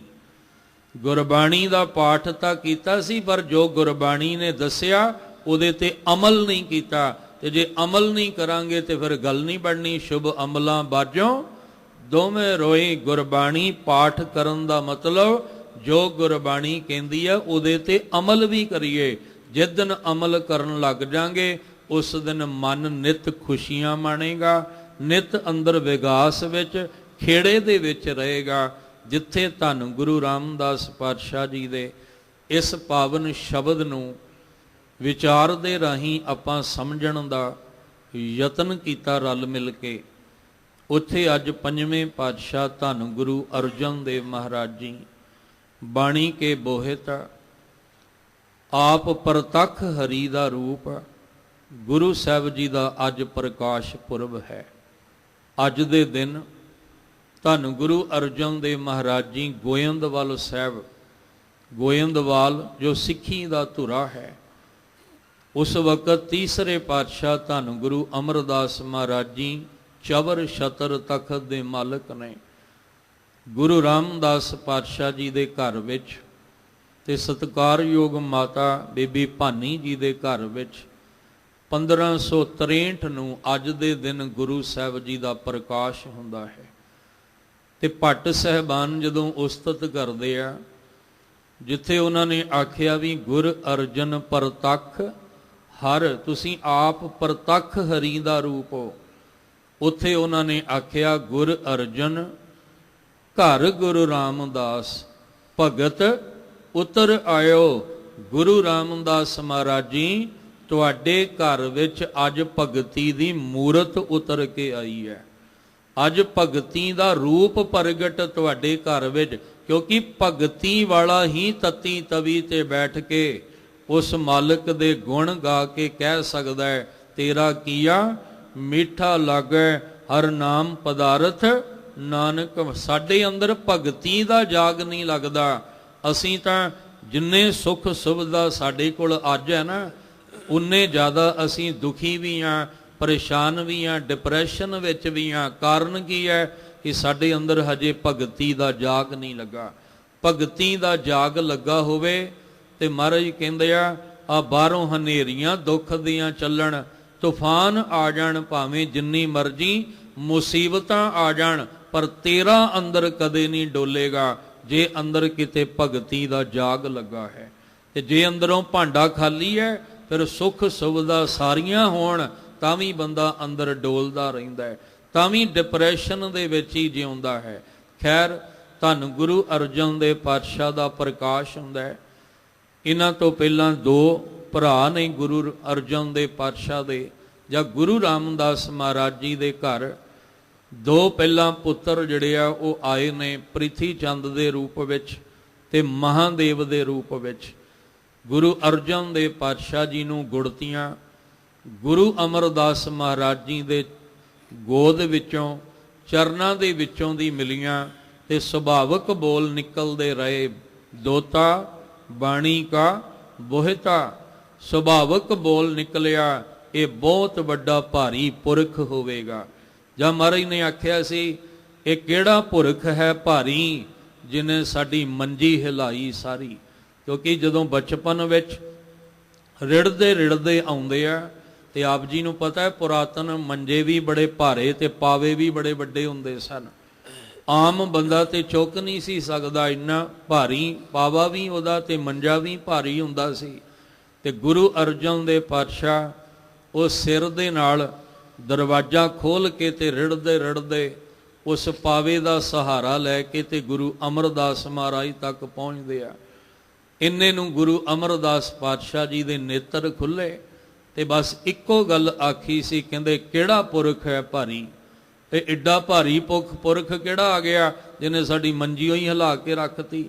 ਬੀਬੀ ਭਾਨੀ ਜੀ ਦੌੜ ਕੇ ਆਏ, ਕਹਿੰਦੇ ਪਿਤਾ ਜੀ ਇਹ ਦੋਤਾ ਹੈ ਤੁਹਾਡਾ। ਤੇ ਗੁਰੂ ਅਮਰਦਾਸ ਮਹਾਰਾਜ ਜੀ ਨੇ ਮੁਸਕਰਾ ਕੇ ਆਪਣੇ ਸੀਨੇ ਨਾਲ ਲਾਉਣਾ। ਇਹ ਕੁਝ ਗੱਲਾਂ ਨੇ ਬਚਪਨ ਦੀਆਂ, ਗੁਰੂ ਅਰਜਨ ਦੇ ਆਪਾਂ ਵੀ ਤੇ ਚੇਤੇ ਕਰਦੇ ਹੀ ਆ ਆਪਣੇ ਬਚਪਨ, ਆਪਣੇ ਪਰਿਵਾਰ ਵਿੱਚ ਵੀ ਅਸੀਂ ਆਪਣੇ ਬੱਚਿਆਂ ਦੇ ਬਚਪਨ ਚੇਤੇ ਕਰਦੇ ਹਾਂ। ਇੱਕ ਦਿਨ ਥਾਲ ਲੈ ਕੇ ਬੈਠੇ ਗੁਰੂ ਅਮਰਦਾਸ ਪਾਤਸ਼ਾਹ ਭੋਜਨ ਛਕਦੇ ਤੇ ਰਿੜਦੇ ਰਿੜਦੇ ਆ ਗਏ। ਆਪਾਂ ਘਰਾਂ 'ਚ ਪਰਿਵਾਰਾਂ ਵਾਲੇ ਆ, ਸਾਨੂੰ ਪਤਾ ਹੈ ਕਿ ਬੱਚਾ ਕੋਲ ਆਵੇ ਤੇ ਅਸੀਂ ਇੱਕ ਬੁਰਕੀ ਤੋੜ ਕੇ ਦੇ ਦਿੰਦੇ ਆ। ਅਸੀਂ ਕਹਿੰਦੇ ਆ ਵੀ ਲੈ ਤੂੰ ਵੀ ਥੋੜਾ ਥੋੜਾ ਖਾਈ ਚੱਲ ਨਾਲ ਨਾਲ। ਗੁਰੂ ਅਮਰਦਾਸ ਮਹਾਰਾਜ ਨੇ ਬੁਰਕੀ ਤੋੜੀ ਤੇ ਗੁਰੂ ਅਰਜਨ ਦੇਵ ਪਾਤਸ਼ਾਹ ਨੂੰ ਪਕੜਾਈ। ਹੁਣ ਉਹ ਬੁਰਕੀ ਤਾਂ ਨਹੀਂ ਪਕੜਦੇ, ਥਾਲ ਨੂੰ ਹੱਥ ਪਾਉਂਦੇ ਆ, ਬਾਰ-ਬਾਰ ਥਾਲ ਨੂੰ ਪਕੜਦੇ ਆ। ਤੇ ਗੁਰੂ ਅਮਰਦਾਸ ਮਹਾਰਾਜ ਜੀ ਹੱਸ ਕੇ ਕਹਿੰਦੇ, ਉਹ ਦੋਤਿਆ, ਹੱਸ ਕੇ ਮੁਸਕਰਾ ਕੇ ਕਹਿੰਦੇ, ਆ ਥਾਲ ਨੂੰ ਨਾ ਪਕੜ, ਜੇ ਥਾਲ ਲੈਣਾ ਤੇ ਆਪਣੇ ਬਾਪੂ ਕੋਲੋਂ ਲਈ। ਥਾਲ ਲੈਣਾ ਇਹ ਆਪਣੇ ਪਿਤਾ ਕੋਲੋਂ ਲਈ, ਇਹ ਥਾਲ ਮੇਰੇ ਤੋਂ ਨਹੀਂ ਮਿਲਣਾ, ਕਿਉਂਕਿ ਇਹ ਥਾਲ ਜਿਹੜਾ ਇਹ ਥਾਲ ਤੇਰੇ ਪਿਤਾ ਨੂੰ ਮਿਲਣਾ ਹੈ। ਉਹ ਥਾਲ ਕਿਹੜਾ ਸੀ? ਥਾਲ ਵਿੱਚ ਤਿੰਨ ਵਸਤੂ ਪਈਓ, ਸਤ ਸੰਤੋਖ ਵਿਚਾਰੋ। ਇਹਦੇ ਵਿੱਚ ਨਾਮ ਦਾ ਭੋਜਨ ਹੈ, ਇਹਦੇ ਵਿੱਚ ਅੰਮ੍ਰਿਤ ਦਾ ਭੋਜਨ ਹੈ। ਆ ਜਿਹੜਾ ਥਾਲ ਗੁਰੂ ਅਰਜਨ ਦੇਵ ਪਾਤਸ਼ਾਹ ਨੇ ਸਾਰਿਆਂ ਨੂੰ ਦੇ ਦਿੱਤਾ ਵੀ ਤੁਸੀਂ ਰਲ ਮਿਲ ਕੇ ਇਸ ਥਾਲ ਵਿੱਚੋਂ ਭੋਜਨ ਖਾਓ। ਜਦੋਂ ਖਾਓਗੇ, ਜਿਹੜਾ ਖਾ ਕੇ ਪਚਾਏਗਾ ਉਧਾਰ ਉਹਦਾ ਹੋਣਾ ਹੈ। ਇਸ ਲਈ ਖਾਵੈ ਖਰਚੈ ਰਲ ਮਿਲ ਭਾਈ, ਤੋਟ ਨਾ ਆਵੈ ਵੱਧ ਦੋ ਜਾਈ। ਮਹਾਰਾਜ ਜੀ ਕਹਿੰਦੇ ਜੇ ਕੋ ਖਾਵੈ ਜੇ ਕੋ ਭੁੰਚੈ ਤਿਸ ਕਾ ਹੋਏ ਉਧਾਰੋ, ਉਹਦਾ ਉਧਾਰ ਹੋਏਗਾ। 1563 ਵਿੱਚ ਪ੍ਰਕਾਸ਼ ਹੁੰਦਾ ਹੈ। 11 ਸਾਲ ਗੁਰੂ ਸਾਹਿਬ ਜੀ ਗੋਇੰਦਵਾਲ ਸਾਹਿਬ ਰਹੇ ਨੇ। 11 ਸਾਲ ਦਾ ਸਮਾਂ ਬੀਤਿਆ ਇੱਥੇ ਗੋਇੰਦਵਾਲ ਸਾਹਿਬ। ਗੁਰੂ ਅਮਰਦਾਸ ਮਹਾਰਾਜ ਜੀ ਸਰੀਰਕ ਚੋਲਾ ਤਿਆਗਦੇ ਆ। ਇਸ ਤੋਂ ਪਹਿਲਾਂ ਅੰਮ੍ਰਿਤਸਰ ਸਾਹਿਬ ਸਿਫਤੀ ਦੇ ਘਰ ਦਾ ਜਿਹੜਾ ਉਹ ਸ਼ੁਰੂਆਤ ਹੋ ਚੁੱਕੀ ਹੈ। ਗੁਰੂ ਅਮਰਦਾਸ ਮਹਾਰਾਜ ਨੇ ਗੁਰੂ ਰਾਮਦਾਸ ਪਾਤਸ਼ਾਹ ਜੀ ਨੂੰ ਜ਼ਿੰਮੇਵਾਰੀ ਦੇ ਕੇ ਭੇਜਿਆ ਸੀ, ਜਿੱਥੇ ਸੰਤੋਖ ਸਰ ਦੀ ਰਚਨਾ ਹੋ ਚੁੱਕੀ ਹੈ। ਸਤਿਗੁਰੂ ਗੁਰੂ ਰਾਮਦਾਸ ਮਹਾਰਾਜ ਜੀ ਇੱਥੇ ਆ ਕੇ ਵਸਦੇ ਆ। ਗੁਰੂ ਰਾਮਦਾਸ ਜੀ ਦਾ ਘਰ ਇਹ ਬਣਦਾ। ਅੱਜ ਵੀ ਆਪਾਂ ਕਹਿੰਦੇ ਆ ਅੰਮ੍ਰਿਤਸਰ ਸਾਹਿਬ ਨਹੀਂ ਕਹਿੰਦੇ, ਅਸੀਂ ਕਹਿੰਦੇ ਆ ਗੁਰੂ ਰਾਮਦਾਸ ਜੀ ਦੇ ਘਰ ਜਾਣਾ ਹੈ। ਇੱਥੇ ਆਉਂਦੇ ਨੇ, ਇੱਥੇ ਆ ਕੇ ਫਿਰ ਗੁੜਤੀਆਂ ਮਿਲਦੀਆਂ ਨੇ, ਵਿਦਿਆ ਹਾਸਲ ਕਰਦੇ ਆ। ਇੱਕ ਦਿਨ ਫਿਰ ਸਮਾਂ ਆਉਂਦਾ ਹੈ, ਧੰਨ ਗੁਰੂ ਰਾਮਦਾਸ ਮਹਾਰਾਜ ਪਾਤਸ਼ਾਹ ਜੀ, ਕਿਉਂਕਿ ਦੇਖਣਾ ਸੀ ਵੀ ਇਸ ਤਖਤ ਦਾ ਮਾਲਕ ਕੌਣ ਬਣ ਸਕਦਾ ਹੈ। ਹਾਲਾਂਕਿ ਵਿਰੋਧ ਘਰ ਤੋਂ ਹੀ ਸ਼ੁਰੂ ਹੋਇਆ ਔਰ ਵਿਰੋਧ ਹੀ ਰਿਹਾ। ਜਦੋਂ ਦਾ ਵਿਰੋਧ ਪ੍ਰਿਥੀ ਚੰਦ ਤੋਂ ਸ਼ੁਰੂ ਹੁੰਦਾ ਨਾ, ਇਹ ਵਿਰੋਧ ਫਿਰ ਚੱਲਦਾ ਚੱਲਦਾ ਜਿਹੜੇ ਸੁਲਹੀ ਖਾਂ, ਸੁਬਹੀ ਖਾਂ ਵਰਗੇ ਆ ਜਾਂਦੇ ਆ। ਔਰ ਜਿੰਨੇ ਵੀ ਕੱਟੜਪੰਥੀ ਇਸਲਾਮੀ ਧਰਮ ਦੇ ਵਿੱਚ ਨੇ, ਮੁਰਤਜ਼ਾ ਖਾਂ ਵਰਗੇ, ਬਲਖ ਬੁਖਾਰੀ ਵਰਗੇ, ਇਹ ਸਾਰੇ ਕੱਟੜਪੰਥੀ ਚਾਹੁੰਦੇ ਆ ਵੀ ਜੋ ਗੁਰੂ ਅਰਜਨ ਦੇ ਪਾਤਸ਼ਾਹ ਨੇ ਕਾਰਜ ਆਰੰਭੇ ਨੇ ਇਹ ਨਹੀਂ ਹੋਣੇ ਚਾਹੀਦੇ। ਇਸ ਲਈ ਗੁਰੂ ਸਾਹਿਬ ਜੀ ਦਾ ਵਿਰੋਧ ਜਿਹੜਾ ਸੀ ਉਹ ਲਾਹੌਰ ਤੱਕ, ਫਿਰ ਤਤੀ ਤਵੀ ਤੱਕ ਗੁਰੂ ਸਾਹਿਬ ਨੂੰ ਲੈ ਜਾਂਦਾ ਹੈ। ਕੇਵਲ ਚੰਦੂ ਦਾ ਵਿਰੋਧ ਨਹੀਂ, ਵਿਰੋਧ ਤਾਂ ਪ੍ਰਿਥੀ ਚੰਦ ਤੋਂ ਹੀ ਸ਼ੁਰੂ ਹੋ ਗਿਆ ਸੀ। ਸਤਿਗੁਰੂ ਮਹਾਰਾਜ ਤਖਤ ਬੈਠਾ ਅਰਜਨ ਗੁਰੂ, ਸਤਿਗੁਰ ਕਾ ਖਿਵੈ ਚੰਦੋਵਾ। ਧੰਨ ਗੁਰੂ ਅਰਜਨ ਦੇ ਪਾਤਸ਼ਾਹ ਜੀ ਗੁਰੂ ਨਾਨਕ ਸਾਹਿਬ ਜੀ ਦੇ ਘਰ ਦੇ ਮਾਲਕ ਬਣਦੇ ਆ। ਤੇ ਜਦੋਂ ਗੋਇੰਦਵਾਲ ਸਾਹਿਬ ਦਸਤਾਰਬੰਦੀ ਹੋਣੀ ਸੀ, ਕਿਉਂਕਿ ਪ੍ਰਿਥੀ ਚੰਦ ਨੂੰ ਨਹੀਂ ਸੀ ਪਤਾ ਗੁਰੂ ਰਾਮਦਾਸ ਜੀ ਪਿਤਾ ਜੀ ਸਰੀਰਕ ਚੋਲਾ ਤੇ ਆ ਗਏ ਆ। ਉਸ ਤੋਂ ਪਹਿਲਾਂ ਝਗੜਾ ਹੋ ਚੁੱਕਾ ਸੀ ਤੇ ਗੁਰੂ ਸਾਹਿਬ ਨੇ ਆਖਿਆ ਸੀ, ਕਾਹੇ ਪੂਤ ਝਗਰਤ ਹੋ ਸੰਗ ਬਾਪ। ਪਿਤਾ ਨਾਲ ਕਾਹਦਾ ਝਗੜਾ, ਜਿਨ੍ਹਾਂ ਤੈਨੂੰ ਜਨਮ ਦਿੱਤਾ, ਪਾਲਿਆ ਪੋਸਿਆ, ਵੱਡਾ ਕੀਤਾ, ਇੰਨੀ ਕਮਾਈ ਮਿਹਨਤ ਕਰਕੇ ਪੜ੍ਹਾਇਆ ਲਿਖਾਇਆ, ਤੇ ਅੱਜ ਉਹਦੇ ਨਾਲ ਹੀ ਝਗੜਾ। ਕਿਸ ਵਜ੍ਹਾ ਕਰਕੇ? ਆ ਮਾਇਆਵੀ ਪਦਾਰਥਾਂ ਕਰਕੇ। ਪਰ ਜਿੱਦਣ ਜਹਾਨ ਤੋਂ ਜਾਣਾ, ਨਾ ਤੂੰ ਕੁਝ ਲੈ ਕੇ ਜਾਣਾ ਨਾ ਮੈਂ ਕੁਝ ਲੈ ਕੇ ਜਾਣਾ, ਫਿਰ ਝਗੜਾ ਕਾਹਦਾ। ਪਰ ਸਤਿਗੁਰੂ ਜੀ ਆਏ, ਸਰੀਰਕ ਚੋਲਾ ਤਿਆਗਿਆ ਸੀ। ਉਸ ਤੋਂ ਬਾਅਦ ਪ੍ਰਿਥੀ ਚੰਦ ਨੂੰ ਵੀ ਪਤਾ ਲੱਗਾ, ਇਹ ਵੀ ਪਹੁੰਚ ਗਿਆ। ਤੇ ਜਿੱਦਣ ਬਾਬਾ ਬੁੱਢਾ ਸਾਹਿਬ ਜੀ ਨੇ ਦਸਤਾਰਬੰਦੀ ਕਰਨੀ, ਦਸਤਾਰ ਦਾ ਅਰਥ ਸੀ ਜ਼ਿੰਮੇਵਾਰੀ ਪਿਤਾ ਦੀ ਪੁੱਤਰ ਨੂੰ ਦੇਣੀ, ਤੇ ਪ੍ਰਿਥੀ ਚੰਦ ਨੇ ਝਗੜਾ ਕੀਤਾ, ਇਹ ਦਸਤਾਰ ਮੈਨੂੰ ਮਿਲਣੀ ਚਾਹੀਦੀ ਹੈ। ਪਰ ਚਲੋ ਸਾਰਿਆਂ ਨੇ, ਗੁਰੂ ਅਰਜਨ ਦੇ ਪਾਤਸ਼ਾਹ ਦਾ ਸੁਭਾਅ ਬੜੇ ਪਿਆਰ ਵਾਲਾ ਸੀ, ਨਿਮਰਤਾ ਦੇ ਮਾਲਕ ਨੇ ਗੁਰੂ ਸਾਹਿਬ। ਕਹਿੰਦੇ ਕੋਈ ਗੱਲ ਨਹੀਂ, ਦਸਤਾਰ ਪ੍ਰਿਥੀ ਚੰਦ ਦੇ ਸੀਸ ਤੇ ਸੱਜ ਜਾਏ, ਸਾਡੇ ਸੱਜ ਜਾਏ, ਇੱਕੋ ਹੀ ਗੱਲ ਹੈ। ਪ੍ਰਿਥੀ ਚੰਦ ਦੇ ਸੀਸ ਤੇ ਦਸਤਾਰ ਸਜਾਈ, ਪਰ ਇੱਕ ਦਸਤਾਰ ਬਾਬਾ ਬੁੱਢਾ ਸਾਹਿਬ ਨੇ ਗੁਰੂ ਅਰਜਨ ਦੇ ਪਾਤਸ਼ਾਹ ਦੇ ਸੀਸ ਤੇ ਸਜਾਈ। ਮਹਾਰਾਜ ਨੇ ਆਖਿਆ, ਉੱਥੇ ਆਖਿਆ ਵੀ ਇਹ ਜਿਹੜੀ ਦਸਤਾਰ, ਇੱਕ ਜਿਹੜੀ ਰਸਮ ਹੈ ਉਹ ਪ੍ਰਿਥੀ ਚੰਦ ਦੇ ਸੀਸ ਤੇ ਸਜ ਗਈ, ਪਰ ਜਿਹੜੀ ਗੁਰੂ ਅਰਜਨ ਦੇ ਪਾਤਸ਼ਾਹ ਦੇ ਸੀਸ ਤੇ ਸਜੀ ਆ, ਇਹ ਗੁਰਿਆਈ ਦੀ ਦਸਤਾਰ ਹੈ। ਤੇ ਗੁਰਿਆਈ ਦੀ ਦਸਤਾਰ ਨੂੰ ਪ੍ਰਿਥੀ ਚੰਦ ਝਗੜਾ ਕਰਕੇ ਕਦੇ ਵੀ ਖੋ ਨਹੀਂ ਸਕਦਾ। ਧੰਨ ਗੁਰੂ ਅਰਜਨ ਦੇਵ ਮਹਾਰਾਜ ਲਾਹੌਰ ਜਾਂਦੇ ਆ, ਕਾਲ ਪੈਂਦਾ ਉੱਥੇ। ਸਤਿਗੁਰੂ ਜੀ ਲਾਹੌਰ ਜਾ ਕੇ ਫਿਰ ਦਸਵੰਧ ਦੀ ਪ੍ਰਥਾ ਨੂੰ ਹੋਰ ਅਗਾਂਹ ਵਧਾਉਂਦੇ ਆ ਕਿ ਇੱਥੇ ਕਾਲ ਪੈ ਗਿਆ, ਲੋਕਾਂ ਦੇ ਭਲੇ ਵਾਸਤੇ ਜੋ ਭੁੱਖ ਮਰੀ ਉੱਥੇ ਫੈਲੀ ਆ, ਇਹਨੂੰ ਖਤਮ ਕਰਨ ਲਈ, ਬਿਮਾਰੀ ਫੈਲੀ, ਇਹਨੂੰ ਖਤਮ ਕਰਨ ਵਾਸਤੇ ਸਾਹਿਬ ਨੇ ਆਖਿਆ ਸੰਗਤਾਂ ਨੂੰ ਕਿ ਆਪਣਾ ਦਸਵੰਧ ਲਿਆਓ, ਤਾਂ ਕਿ ਇਹਨਾਂ ਲੋੜਵੰਦਾਂ ਦੇ ਲੇਖੇ ਵਿੱਚ ਲਾਇਆ ਜਾ ਸਕੇ, ਇਹ ਜ਼ਰੂਰਤਮੰਦਾਂ ਦੇ ਲੇਖੇ ਵਿੱਚ ਲਾਇਆ ਜਾ ਸਕੇ। ਧੰਨ ਗੁਰੂ ਅਰਜਨ ਦੇ ਪਾਤਸ਼ਾਹ ਫਿਰ ਸਮਾਂ ਬਣਦਾ ਹੈ ਤੇ ਇਹ ਪਾਵਨ ਸਰੋਵਰ ਜਿਹਨੂੰ ਅੰਮ੍ਰਿਤਸਰ ਸਾਹਿਬ ਕਹਿੰਦੇ ਹਾਂ, ਇਹ ਸਰੋਵਰ ਮੁਕੰਮਲ, ਜਿਹੜੀ ਇਹਦੀ ਸ਼ੁਰੂਆਤ ਸੀ ਉਹ ਗੁਰੂ ਰਾਮਦਾਸ ਜੀ ਨੇ ਕੀਤੀ ਹੈ। ਦੁੱਖ ਭੰਜਨੀ ਬੇਰੀ ਜਿਹੜਾ ਇੱਕ ਟੋਭਾ ਜਿਹਾ ਹੁੰਦਾ ਸੀ, ਇੱਥੋਂ ਸ਼ੁਰੂਆਤ ਗੁਰੂ ਰਾਮਦਾਸ ਜੀ ਨੇ ਕੀਤੀ ਹੈ, ਪਰ ਇਹਦੀ ਮੁਕੰਮਲਤਾ ਗੁਰੂ ਅਰਜਨ ਦੇ ਪਾਤਸ਼ਾਹ ਕਰਦੇ ਆ।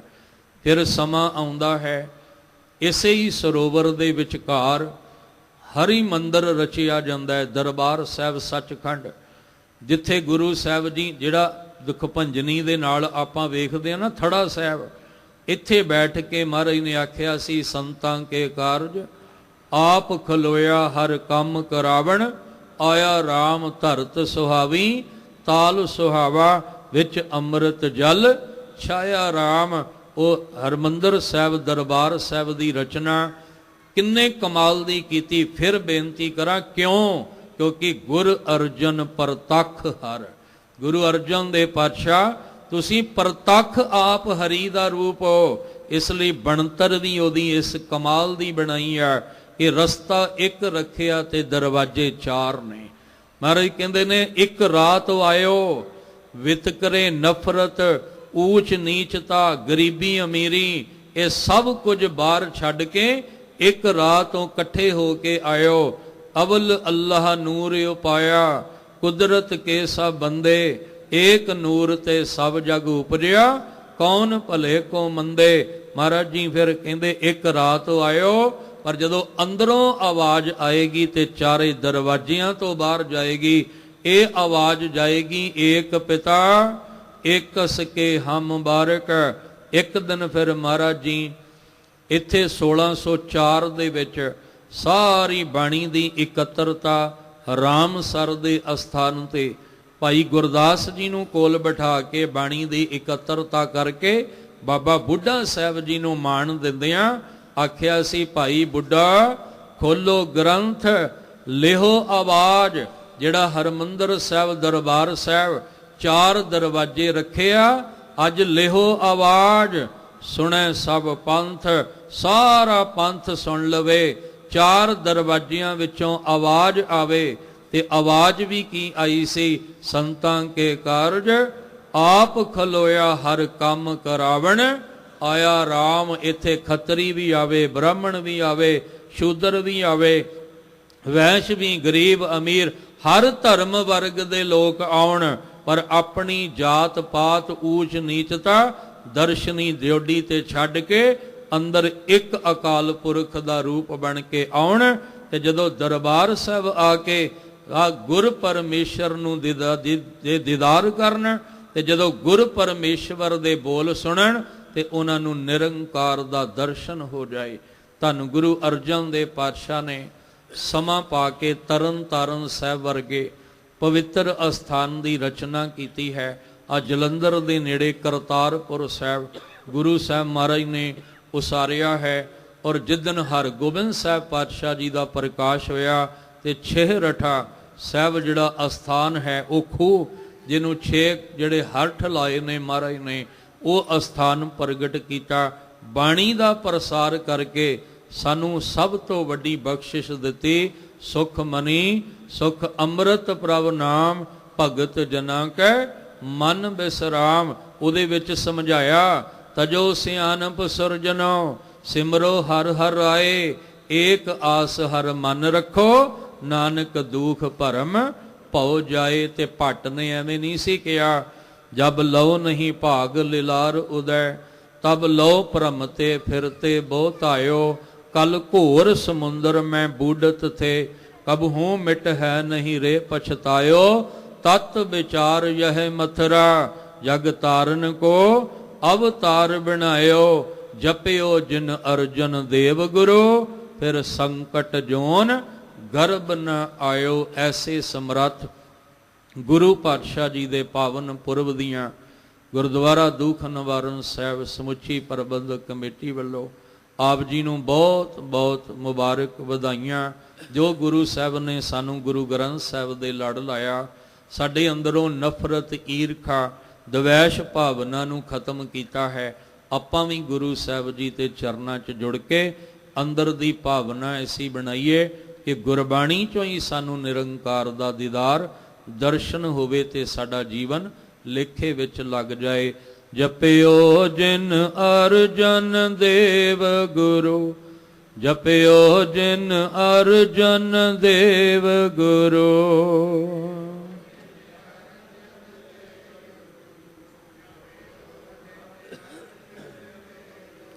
ਜਪਿਓ ਜਿਨ ਅਰਜਨ ਦੇਵ ਗੁਰੂ, ਜਪਿਓ ਜਿਨ ਅਰਜਨ ਦੇਵ ਗੁਰੂ।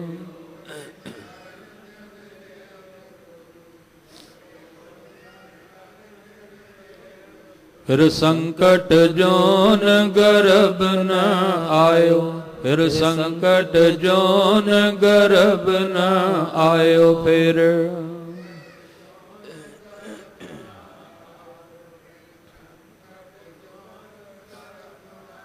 ਜਪਿਓ ਜਿਨ ਅਰਜਨ ਦੇਵ ਗੁਰੂ, ਜਪਿਓ ਜਿਨ ਅਰਜਨ ਦੇਵ ਗੁਰੂ।